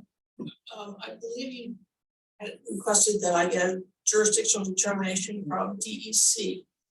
And the jurisdictional determination, just for my clarity, I've assumed that what you want is the adjacent area limit. Unless you want them to confirm the delineation that we did. If you could let me know, because I've been in contact with DEC going back and forth. And she's going to be down this way this week, so she can look at the property and tell us that yes, that the delineation along the fence line is correct. What I thought you had asked for was a determination of where the adjacent area stopped. And it typically is written in the regulations as elevation 10 on a site like this. And so I wrote to Angela and I said, can you confirm that elevation 10 is the limit of the adjacent area for DEC title wetland? And she went back and I looked at DEC, they have maps that even I have. She looked at the USGS topographic map, which I can show you a picture of it. It is, and I think I have pretty good eyesight, unreadable, where the elevation 10 is. So she and I went back and forth. And what I asked Rich Spinelli to do, or we asked Rich Spinelli to do, is to give us an interpretation as the surveyor of where elevation 10 would have been in 1967 when the USGS maps were produced. What he did was give us the 1929 datum, which obviously covers 1967. And that elevation is about 1.5 feet different from the 1988 datum. So if it's all right with the board, rather than trying to go back and forth and recreate the wheel here, I would recommend to my clients and to the board that we simply accept the 10-foot contouring in 1929, which is approximately elevation 11 today, and call that the DEC adjacent area buffer, adjacent area boundaries. Okay, so that's one issue. And then the other is if there's somebody from DEC available next week to take a look, if it's easy enough to do it, I would If I like have to it, see if I that. haven't missed her trip, I will certainly ask her to do that. And I suspect if I know Angela, she probably did it anyway. It's not a hard site to look at quickly. So Okay, I will contact her and ask her, but I have every expectation that she will A, agree with the boundary, and B, be perfectly happy with taking elevation 11 as the adjacent area. So if she could put that into a memo to us, I think that would be She put it helpful. into an email to me. If everybody's happy, yeah, that's fine. That's Seamus, are great, you good because with that? it's not a typical request. Okay, It's a somewhat unusual request and she has put some time into it. And if email is acceptable to the yeah, board, it's- that would be great. I'd have her just put as much info into the email as she can, about, exactly how she gets to this, interpretation, if that's what we're gonna call it. I'd be happy to give the board the email chain that goes back and forth. that would be fabulous for our record. Yep. I guess I was trying to look at all this alphabet soup of stuff. It's in your delineation report that the last paragraph talking about the federal wetland regulation, and the wetland on the property is regulated by the Army Corps. So I know we don't need a, Otter Creek and the wetland around it is regulated at the federal level. We are not anywhere near that wetland, and the only way that Army Corps would get involved or even bother to give us a jurisdictional determination would be if we had direct wetland impact. As the board knows, as federal wetlands have no buffer or adjacent area, so if we were filling or encroaching in that wetland, then I could ask them for a jurisdictional determination. But I could also ask to, win a lottery ticket and get about as much chance of a response, so. and it wouldn't happen as fast, so. Okay, Right there. anybody have any other wetlands questions? Okay. All right, so we've done landscape. John, on any, We had two remaining comments which were addressed with the most recent submission. They included, we had requested that Alan provide additional pipe cover on some of the drainage pipes in the rear yard. And we requested that he relocate the hydrodynamic separator to a location where all the stormwater being piped from the site would be pre-treated through that separator prior to being discharged into the infiltration system. And he's made revisions on both of those items. He's relocated the piping higher up on the hill, so there's good cover over the drainage pipes, and he's relocated the separator. So we're satisfied that all the comments we've had to date have been addressed. what about number 12? About the maintenance agreement, maintenance schedule, sorry, within the agreement. Has that been addressed? Perhaps I could speak about that. Sure. I think that Alan Porcello, engineering, they will have to do is look at sort of some coordination between what was written in the maintenance agreement, which was done separately from the stormwater pollution prevention plan report, and we'll provide that. It didn't seem like a It's big some deal, just, coordination. right, it has to be, Yeah, okay, that was. That's all. I missed. Okay. We'll coordinate. okay. The one question I had is, I think this is a comment from previously that was resolved on the cut fill, but what is the net cut fill for this project? I don't have the number with me, but I did review it in the last week or so, and I will say it comes out to a very close balance now. Exactly. The amount of cut that's being proposed, and we took into account the excavation for the portions of the buildings where there would be some excavation, and there's a little bit of fill that goes on, we'll say just adjacent to the lower portions of the deck around the pool. And when I reviewed that, it's essentially at a balance. We're talking within a couple of cubic yards, which is very close to being a complete balance.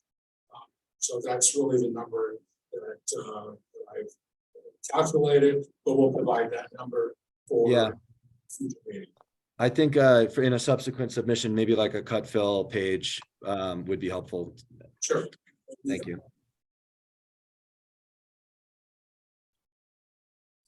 All right, there are no more questions at this point. Are we ready to set a date for the public hearing?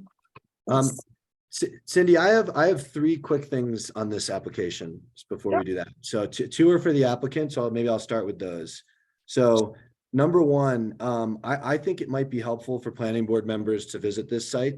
So question to the applicant would be, could we potentially, would you be open to, or at least could you consider giving us a contact where we could just individually meet with someone and go to the site? Absolutely. So we actually, I'm not smiling at your request, other than the fact that we requested this for, I think, 9 months last year. But That is true. the Harbor Coastal, Brittany can confirm that. So absolutely, we are willing to do a site walk with the board.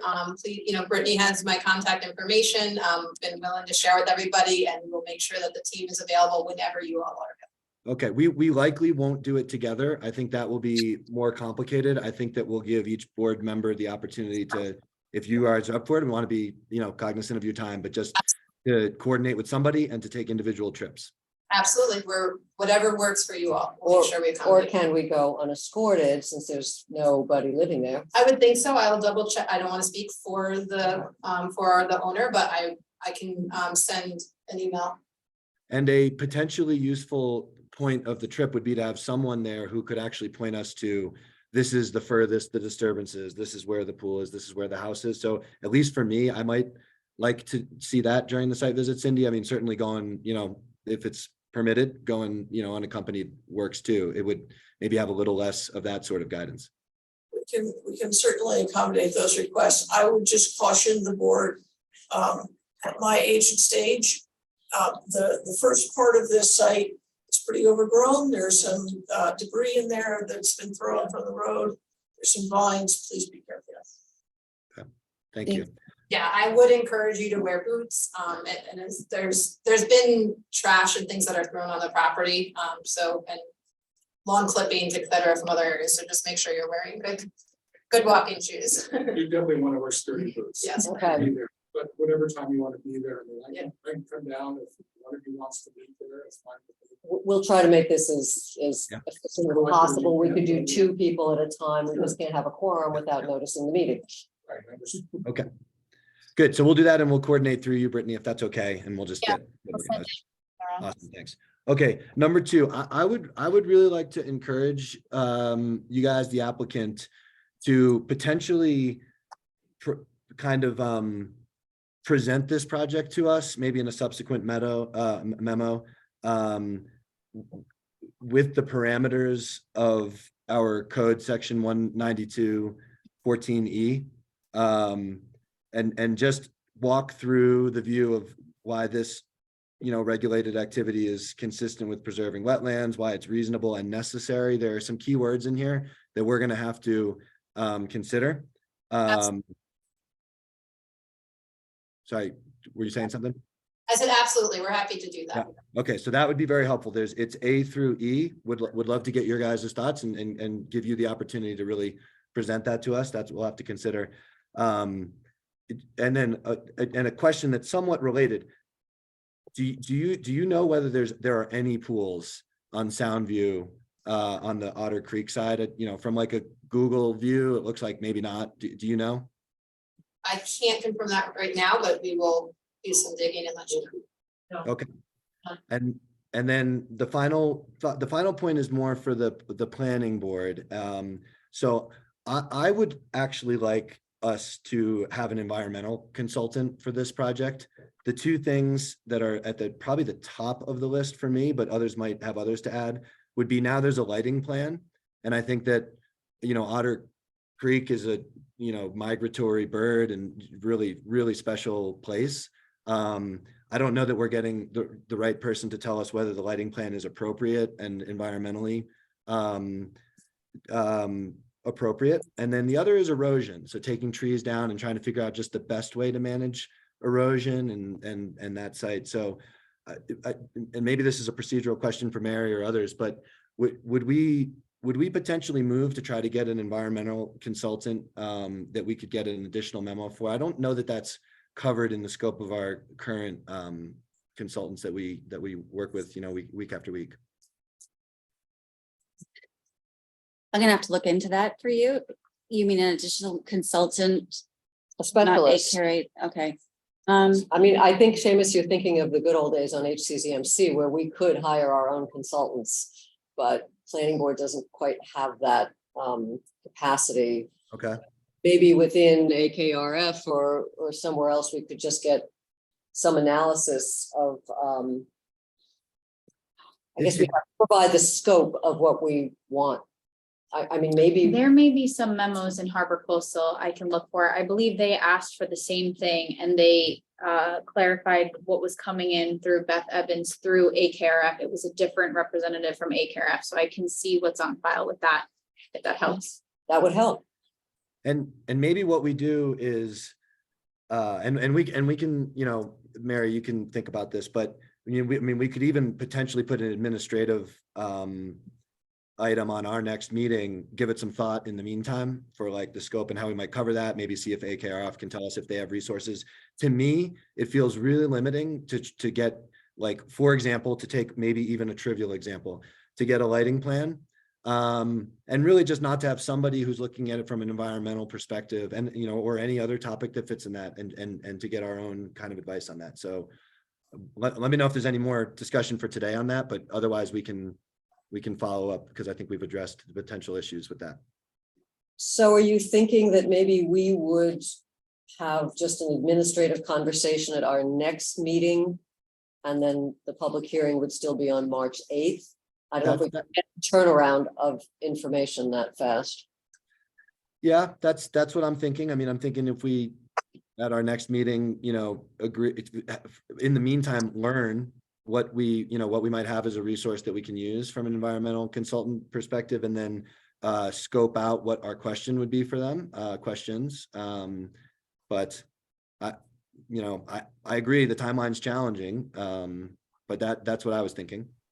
Well, we already know there's a lot of community interest in this particular application. So even if we have I mean, I think we can go ahead and schedule a public hearing for March 8th. Let's see what everybody has to say. And then if we just adjourn the public, we can leave it open pending the receipt from the additional consultant. I mean, I think it will keep things moving along, but I think it's a good idea to get a little more focused on some of those issues. Yeah, we would prefer if the public hearing could be open on March 8th. Again, we've been back and forth in front of board since January of last year, and we haven't had a chance to hear from the public yet. So we encourage the board, and based on the memos that were received by the consultants, we hope they'll consider to do that. Yeah, and if you guys in the room, let me know. But without further ado, perhaps, I mean, I'm supportive of a vote to schedule that hearing. Is that a motion?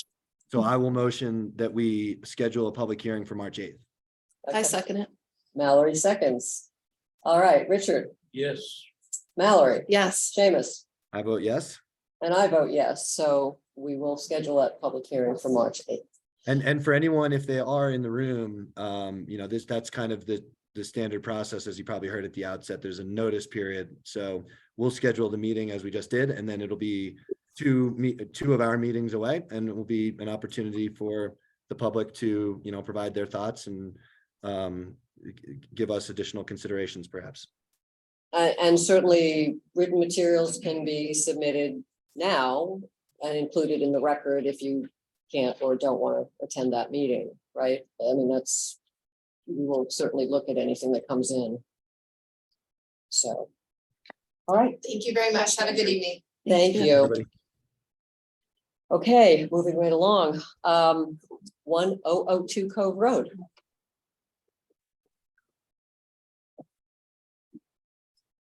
Of course, Okay, yeah, just move sign it around. to me. No problem. Can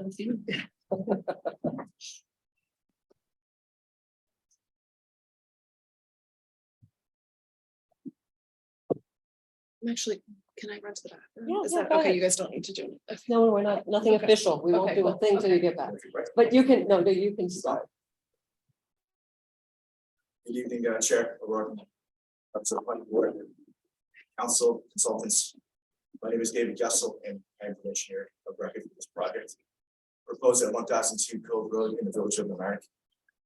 I'm joined here tonight by my clients, Jane Zlag and Jack Buss, property owners who are here to address any comments or questions after the presentation. By way of background, we were here before this board back on December 14th, where we offered our plans for the installation of a 20-foot by 40-foot in-ground gunite pool proposed in the rear yard of the property, along with adjacent pool terrace and stormwater management system as required by code. The plans presented at that meeting accounting for a series of review commentary that we received from the village's consultants, AKRF, Terrabella Land Design, and Keller Sessions. And since that meeting on December 20th, we performed additional site investigation work related to the measurement of tree diameters at breast height and tree trip line offsets, both of which were used to provide additional supplemental plan details for proposed locations of proper locations for tree protective fencing, but also to synchronize those protections with the limits of disturbance that were originally proposed. And at that time, we also performed in-depth analysis of the existing soils on the property. And the field work, which included 2 percolation test holes in the areas where proposed infiltration practices were made. And also we did perform deep test pit analysis to verify the soil characteristics, which we found were of a sandy loam material, absent of bedrock, soil mottling, or groundwater. And the results of the soil analysis were also found to be very consistent with a USDA web-based soil survey for the property, and the characteristics that we found for the system exactly like that soil surveys stated to us. Lastly, the project, we did appear before the Village Board of Architecture Review on January 19th, and where our clients did receive support and approval. This past Friday, February 3rd, the applicant received additional written commentary from all 3 professional consultants. And upon review, we understand that perhaps maybe 2 of the consultants may be satisfied with some of the snow being performed, and those consultants being AKRF and Terrabella Land Design.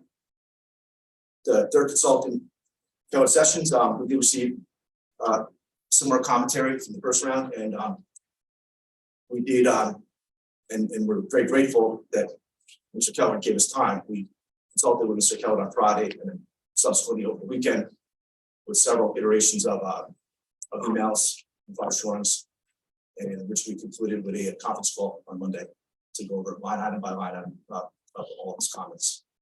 And at this point, I hope we're satisfied. Mr. Keller is satisfied, but we'll let him speak to that. And in your package for you tonight are the latest round of revised drawings, which include all the responses to comments that we worked with Mr. Keller. And in addition, we took the project to the next level. We actually prepared a formal SWIP, which may have addressed any concerns with owner acknowledgement of responsibility, post-construction, contractor responsibility during construction. There's a full narrative of the proposed activity. And there are supporting documents in the appendix, which all tie back to the project hopefully being compliant with New York State DEC standards for sediment and erosion control measures. And the aforementioned USDA soils analysis is also included in that SWIP as an attachment, just to further clarify the soil characteristics on the property. In addition, with your submittal, we did prepare a cut and fill analysis, as the property is located in a FEMA special floodplain hazard area. And with that analysis, we do not see that there is any, there's a net zero loss of storage. It's actually a minor increasing the storage. It's a small, very incremental change, but the cut and fill is equally balanced for the pool patio, and just a peripheral grade around the pool. So, and I guess at this point, I think we've addressed probably the majority of the comments, if not all the comments, and we thank the consultants for extensive review.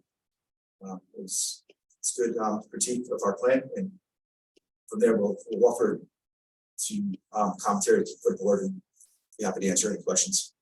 Okay, great, thank you. Yes, compliments to the consultants for turning this around. I know everybody's working feverishly Very, very appreciative. to keep this moving. So I don't know, should we go to Keller Sessions? Yeah, we spent quite a bit of hours, and Dave worked hard this weekend to address many of our comments. The major changes, I won't go through all the minor points we dealt with, but the major ones were the pool deck itself was lowered so that they could reduce the amount of fill that was being placed on the floodplain. There was about 20 yards. With the lowering of the deck, there's about 20 yards of fill that's being placed in the floodplain, but they're also providing 20 yards of excavation to recoup that volume. So it's, as David mentioned, it's a slight increase in volume, but it's basically a balanced project at this point with the floodplain. The drainage collection system, the applicant has installed a channel drain system around the complete deck to pick up any runoff from all impervious surfaces that are proposed. And they're going to be piped into a infiltration system. They did eliminate the infiltration system for the pool drawdown in the southern portion of the site. It was a good item to eliminate because it had piping that went out to the south road. And it was an additional connection to the drainage system, and that piping went very close to some very large trees. So I think there was a plus all around eliminating that infiltration system. And instead, the pool drawdown will be pumped to the infiltration system on the north side of the property. So they've actually reduced the units, but since the pool drawdown can use the stormwater infiltration system without taking any volume away from it, because it's typically not done at the same time that you're having a major storm. So they were good revisions to the plans. A SWIP narrative, David mentioned he prepared a SWIP narrative that addressed many of the items that were outstanding. He did provide testing of the soils, perk tests and deep holes. The only problem we had with the testing was it doesn't fully comply with New York State DEC design manual for stormwater, because it doesn't extend far enough down below the infiltration units. And our comment on that item would be prior to construction that the testing be extended down 3 feet below the proposed elevation of the system, and a perk test done at that lower elevation to confirm the results he has within the design itself.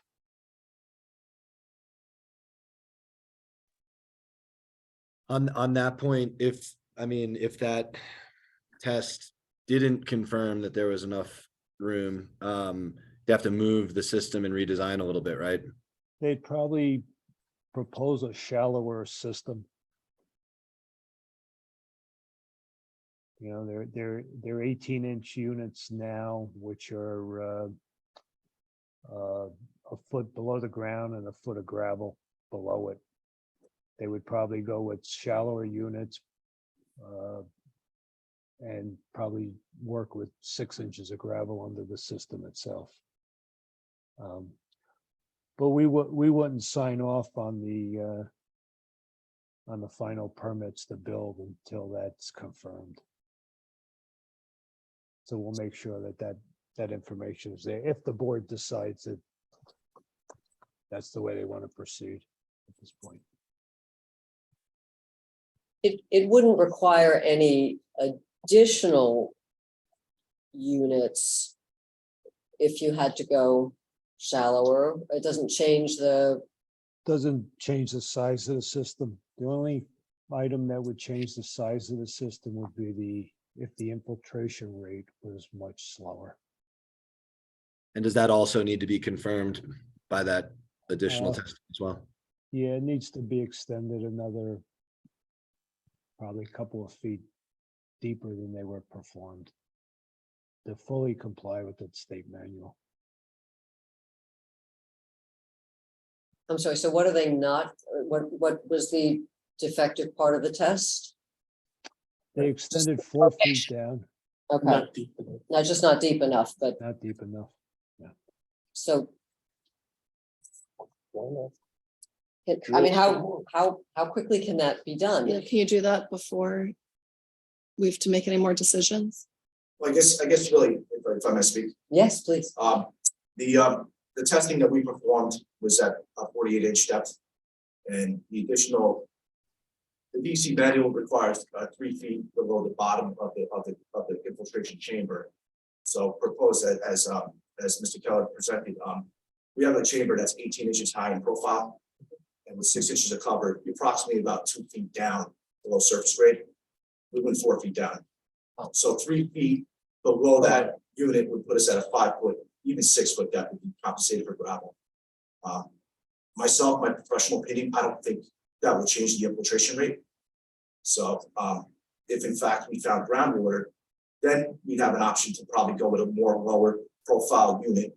Similar to what's proposed, we would go with probably a Cultec 100 series, which only has a 12-inch height. And again, we'll still have the same volume storage. The design for the site plan itself, nothing of substance would change with the site plan, just the depth of the units and probably number. It may go from 3 to 4, something like that, but the volume would be the same, what we'd be required to store. And that sounds fine, but in a village that's so flood prone and in a wetter area, I mean, I think the board generally prefers to have those tests done. Could you do them quickly? Just go down the additional footage to meet the requirement? I mean, I don't know how long that, if you have to schedule equipment or. I mean, if we would respectfully request that the village would hold maybe issues of the permit, and we would submit it with the. So it can't be done quickly, is that what? I don't know with the weather, the winter, I mean, possibly, but I can't speak Okay. for that, but we can. John, how, did you say it's required by New York state law? It's in the, what we do is we design these infiltration systems in conformance with the New York State management stormwater manual, design manual. And that is the requirements within the manual. Oh, yeah. So, Yeah. so I would, And I agree with David that the perk test, the perk results likely will not be much different than what the results were at the depths that they went at this point.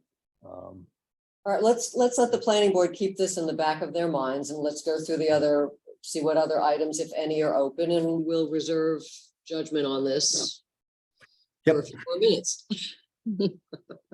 Okay. All right, shall we move to AKRF? Alicia? On this one, we are good. Okay, didn't look like there was anything here, so let's move on to Susan. Sarabella Land Design. And it's the same here that they've relocated the temporary construction access and the washout area to accommodate the proper drip lines of the surrounding trees.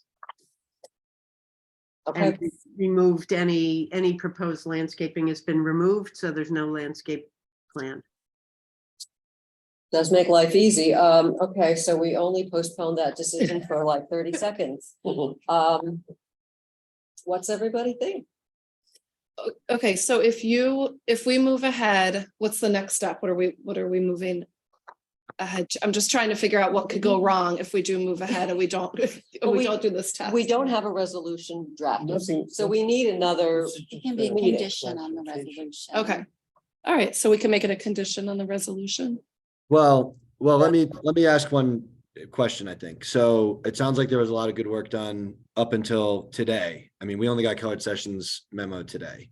Has AKRF and Susan, have you seen the latest plans? Whatever were, accommodated the changes that John went through? I have not. They just came today. So Uh, my thought is there's two things here. I mean, I think we like to move applications along as quickly as we can, but there's two things. One is that everyone hasn't really had a chance to review these plans. I don't really like when they come in the day of. It just doesn't feel like everyone has had a chance to review them. It's good that issues get resolved and we're able to have a good discussion here without a lot of open items. And then two, I don't think we often have let other applications through without seeing the testing, the perk testing. And to Cindy's point, I think it's, it's an important element of stormwater management in a village, that's probably the most important item. So, one thought would be we can get this application on our very next meeting. Brittany, I don't know when the submission deadline is for that. Is it Friday? Well, technically, Today? today. Nah, Yeah. but we've always accommodated if it's something that just a sheet or two that, we can upload quickly. So what I guess what one proposal, one idea for us to think about is we could get this application back on for our next meeting in 2 weeks, give everybody a chance to see, including ourselves, and chance to see the final plans that were worked through with John and the applicant over the weekend and the last couple of days. And in the meantime, perhaps that drilling, digging will be able to be done, or you'll just decide to go with 12-inch instead of 18-inch. I have no way to assess whether that's practical or a quick approach as well. But that would probably be my thought. Others on the planning board, what do you think about that timing? Yeah, I don't like conditions on this kind of thing, little minor issues, but I think it's fine. Let's draft, ask Mary to draft the resolution. If we can get the testing turned around, the village is very good about taking, as you just experienced, taking stuff beyond the deadline, because we're already in the middle of the application, or we're 90% through the application. So we just need those numbers confirmed. I don't know that we could, depending on what we get for the next meeting, but we'll be here to, look at a resolution and just keep moving forward. And hopefully the weather will hold. I think the 2-week forecast looks favorable. I'm not saying it's not. And I think on the drill and the digging, and John, you can please weigh in on this. I don't think we need that really any further in advance than enough time for John to review it, because we're not going to make any assessment of that. So. Yeah. Yeah, it's a quick review on our end, so. Yeah. So hopefully, there's, technically today, Friday, the submission for, and maybe there's nothing new, for just confirming all of the plans that, Susan and Alicia and others should review. And then it gives you all the way till, basically maybe a few days before, or whatever is fair to John's schedule, to get the perk testing done. All right, I just want to say that I did review those plans, and we had a very, very, very minor comment about removing a label about screening or about plantings, and they did that. So So you have seen the plans that were finalized, today or whatever, today or. I believe they came in yesterday. Were there more plans that came in today? Oh, I posted those yesterday. That is correct. Okay, yeah, so I looked at those. So we're really close. Yep. If I may respectfully ask, if we do submit the percolation testing and our your consultant engineer does confer that the design is suitable, are we looking at a resolution next meeting? Well, that I think what we've we got? asked our attorney to draft one. Okay. I can't guarantee it, we will pass it, Okay. but assuming that the consultants, review Sure. it. We just need a little time to go through the Understood. papers that just came in, but I can't see that there's any problem. It's just that the timeline for the pool is getting close. We just want to make sure that we have ample time to kind of hopefully move forward to permit and our clients have a pool for the summer. That's kind of We're gonna do the best we can. appreciate it. Absolutely. Yeah, no, point taken. That's important. We're doing this as fast as we can. We just need the info with enough time, to have everybody review it at these meetings. So. Okay, sounds fair. Thank you. See you in 2 weeks. Thank you.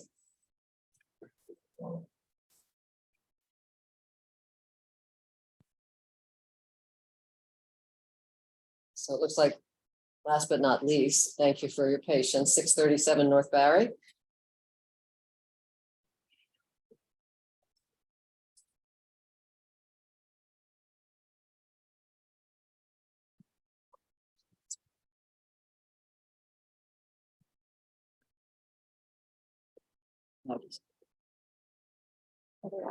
Good evening.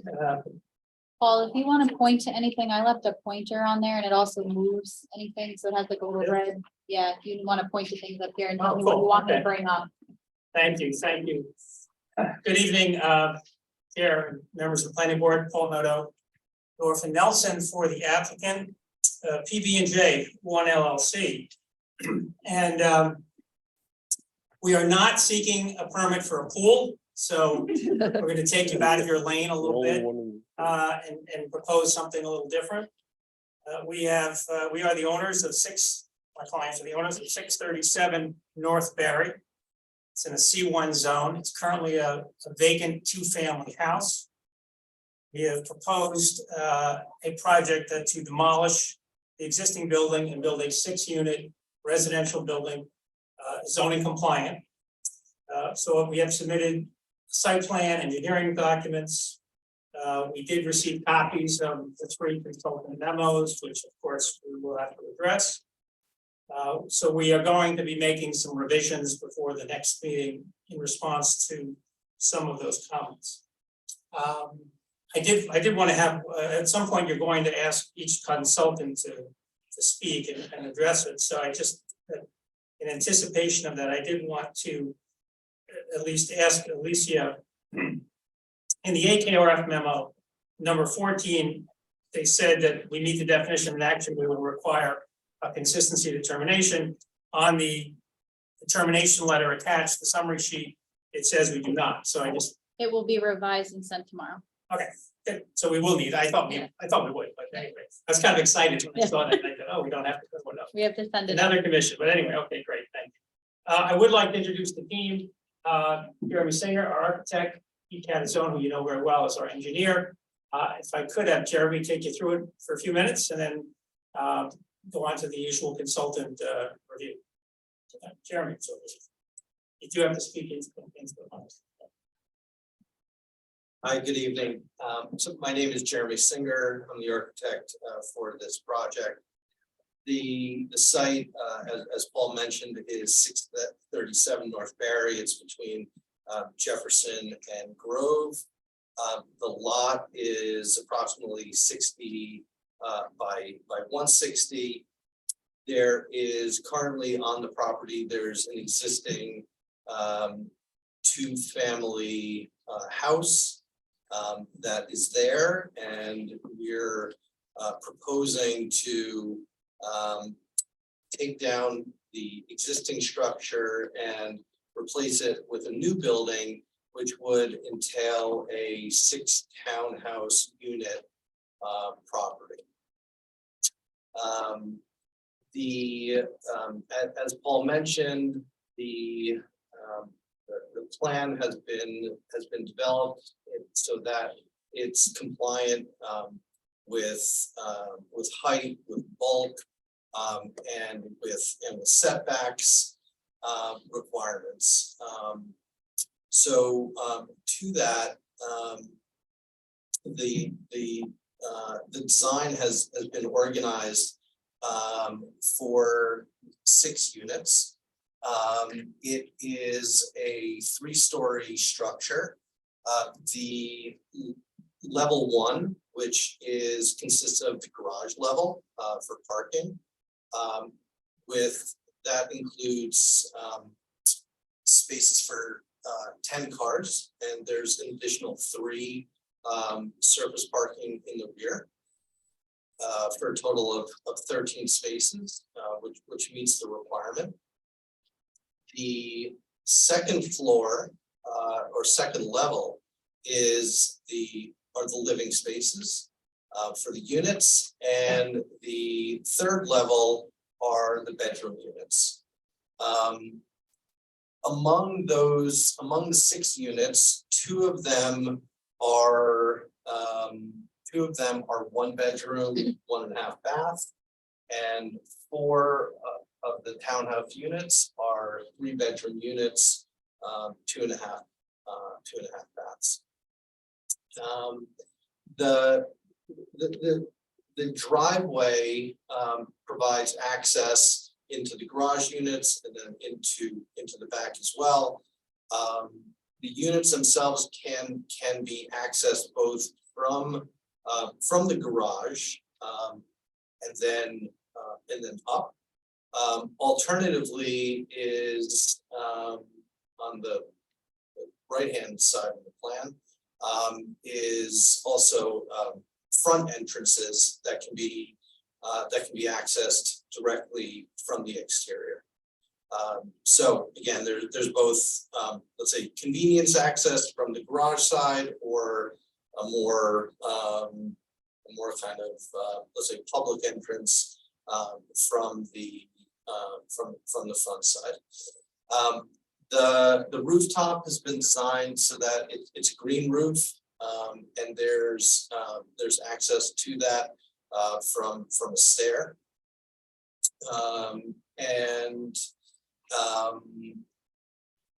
The units, themselves, the townhouse units are about 1,100 square feet. The 2 smaller units are 579 square feet. They're efficiently designed.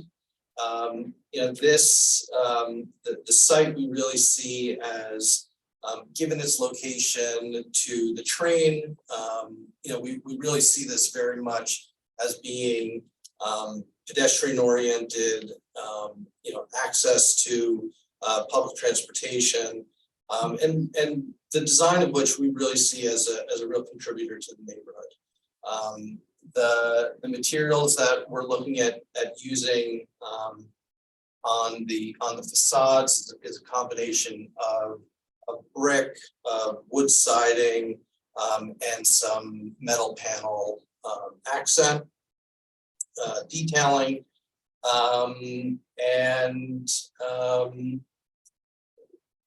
again, we haven't yet developed the landscape, but certainly we see that as not only visually important, but with use of the green roof, we also again really see this as something that's really a net benefit, from a sustainability perspective as well. We are looking to integrate aspects of charger stations for electronic vehicles and the like. So really we've looking to create something that is that's a contributor to the neighborhood, that is that's pedestrian friendly in terms of its location to the downtown, and has been designed to be compliant from a zoning perspective.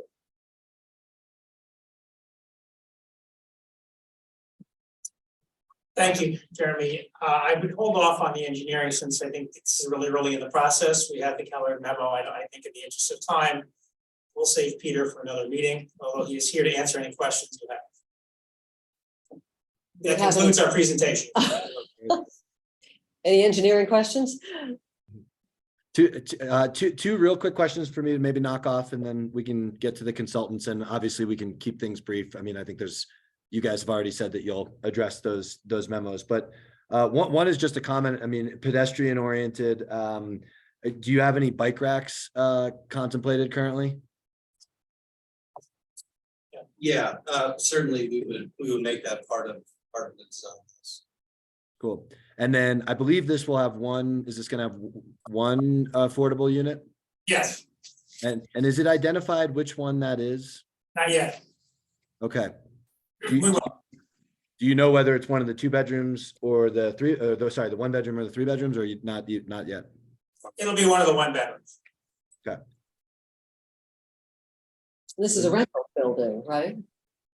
Or that's yet to be determined. Yeah, we have this. Okay. Just wondering. I guess I was wondering, can we get topo lines on the survey? I mean, I think normally we get a survey with topo lines and I didn't see them unless I missed it. That's why we're here, so yeah. Okay, The site is remarkably flat. But yeah. and not particularly low No, There were spot elevations on this. So I'll need you. I'm sorry. Peter Catazone with Catazone Engineering. Yeah. The survey had spot elevations. It's relatively flat. We could interpolate and do like 1 foot contours. I think the standard is 2 foot. Yeah, 2 foot, you would, there is a. Let's see, if you go to our site plan, there's like 1 contour in the back and 1. There Oh, is, the yeah, diagram. there's a couple, there's that 40, I can't even see it from there. 62 or something. Oh, the pointer, the 62. Oh, 62, And then yeah. you could see at the house. There's another contour, which is a 63. Okay, So I missed that. there's really, it's a really flat site. Okay, But if you need more information, we could. probably not. We've got 2 data points there. I don't think there's much variation. Okay. okay, good. Any other questions from the planning board? Oh, Yes. actually, or go ahead, Mallory, go ahead. It might be too early in the process to ask this, but I just know North Barry is a really walkable street with a lot of, students and children and families walking. So do you have a plan for, the construction, like in terms of creating pedestrian safety, like a sidewalk or something, or while you're Well, building? we'll have to do that. Obviously, prior to being the building, we'll have whatever, blocking off the sidewalk and permitting access around it, we would do that. I think one of the suggestions here was even to extend the sidewalk. Yeah, I saw that, yeah. Which I think we'll be able to do, so Okay. which will make it even safer. So, Okay. yeah, we will have all those precautions. Okay, I'm always concerned when the plan is like to reroute people across the street, because I just feel like I teach middle school and kids just walk where they want to walk, so I No, just want to make sure that understand. that's considered. They were real lucky to get Yeah. it approved for summer, we built it over the summer and then won't. It's a very tight space there because Barry is a very busy street, a lot of automobile Yeah, traffic. yeah. I worry about pulling in and out of the driveway. There's also a daycare center down the block. So there's kids going over to the park on Jefferson constantly. So I don't know if you're going to be able to narrow the roadway to have an alternate sidewalk over there. And there's no place for the kids to cross at Grove. It's too dangerous over there. We see this, or at least my office sees this, as kind of a, just roughly speaking, a 2-phase approach, where we would provide construction fence and limit the activities to the site. Just have trucks in and out of the driveway, leave the sidewalk intact. When the building is at a certain level and we, walkable and, the hazards are gone, that would be the time where we would make the utility connections and replace the sidewalk in the front, which would be a much shorter duration. That could be phased to be done on a Saturday or over several Saturdays or over the summer, depending on the construction schedule. But our intent is to minimize the time that the sidewalk is out of use by focusing on the site first and then worrying about the sidewalk later. Thank you. Seamus, Yeah, one other very brief comment, just when you're, and I think it might be posted, Brittany, but one comment that we've gotten so far is about privacy to neighbors. So as you consider the landscape plan, you'll see a suggestion from a neighbor for, shrubs at the back of the. Yes, he copied me on his email. We have it, we circulated it, and yes, absolutely. And we know that Susan's gonna make sure that we are aggressively landscape, as always. okay, if the planning board doesn't have any other questions, any comments, Alicia, at this point? We know it's early, and so your memo is long and detailed and everything's in here that. Right, Yeah. well,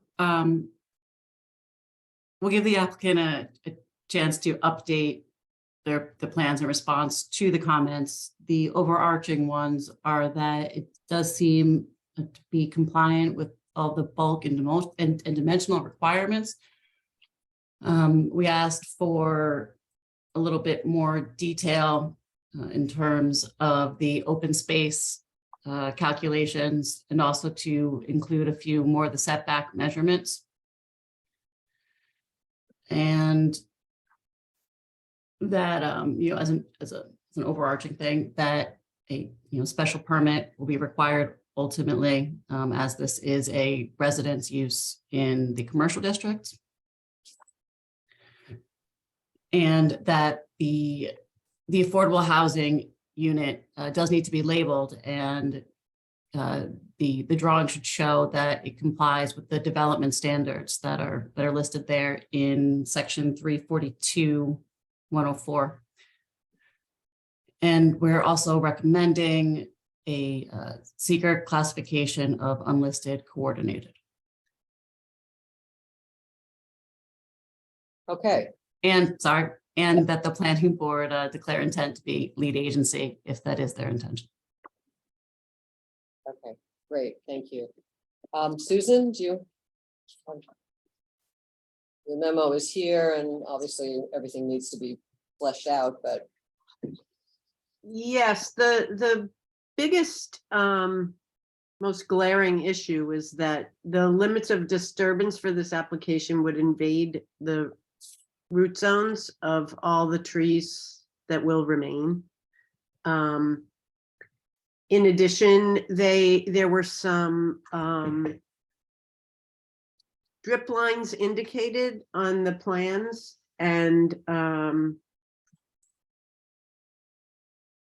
they seem to contradict my visual inspection when I visited the property.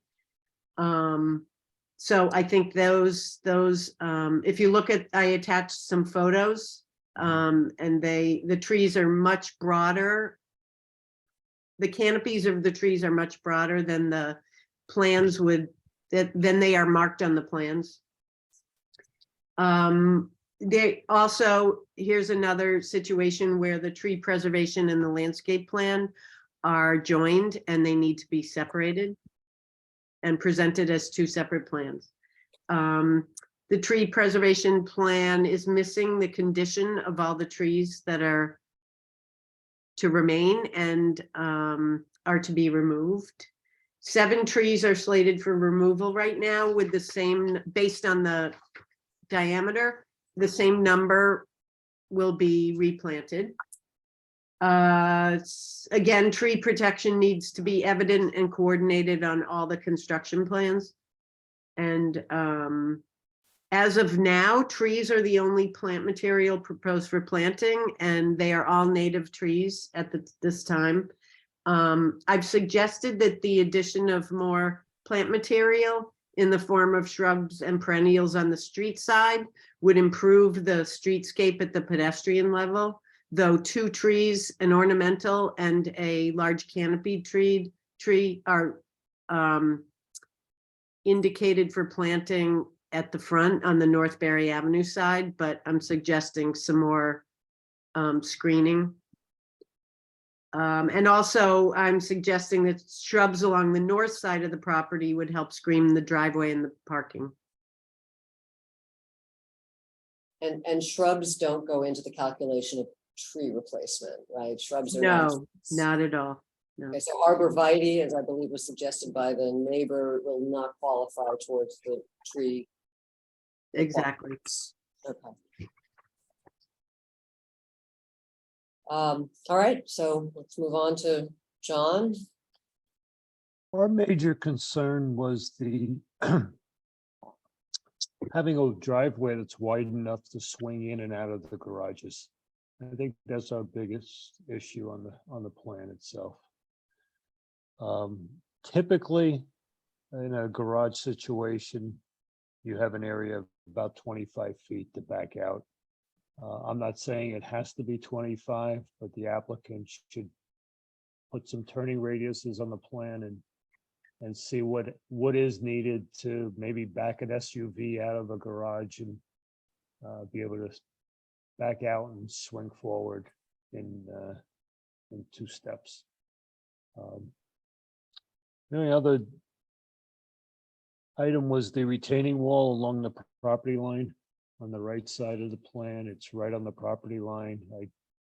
I believe if you built the wall on the property line, you'd excavate onto the neighboring property. You might even have a footing on the neighboring property. So permission would have to be obtained from the neighboring property to build a wall as shown. Those were the 2 major issues. We should just clarify also in the right of way what improvements are proposed. It wasn't absolutely clear, but I would assume after we take out the existing driveway, build a new driveway, put our utility lines in, that you're probably going to put all new curbing and all new sidewalk across the complete frontage.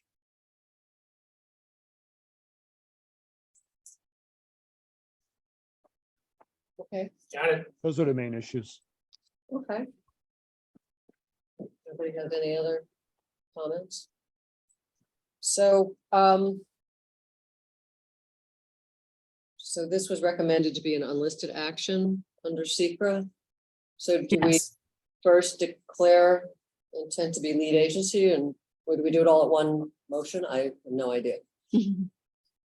You can do it in one fell swoop. I think that just order wise, it makes sense to classify it first as unlisted and then declare intent. You mean 2 separate votes?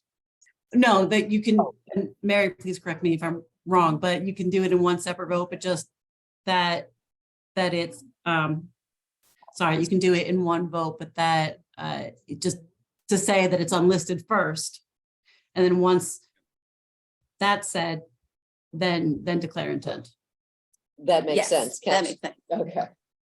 Assuming there's no more discussion about this. All right, so I'll make the motion that this application be classified under SECRA as an unlisted action, and that the planning board will issue the paperwork to deal with it. Will indicate our intent to be lead agency.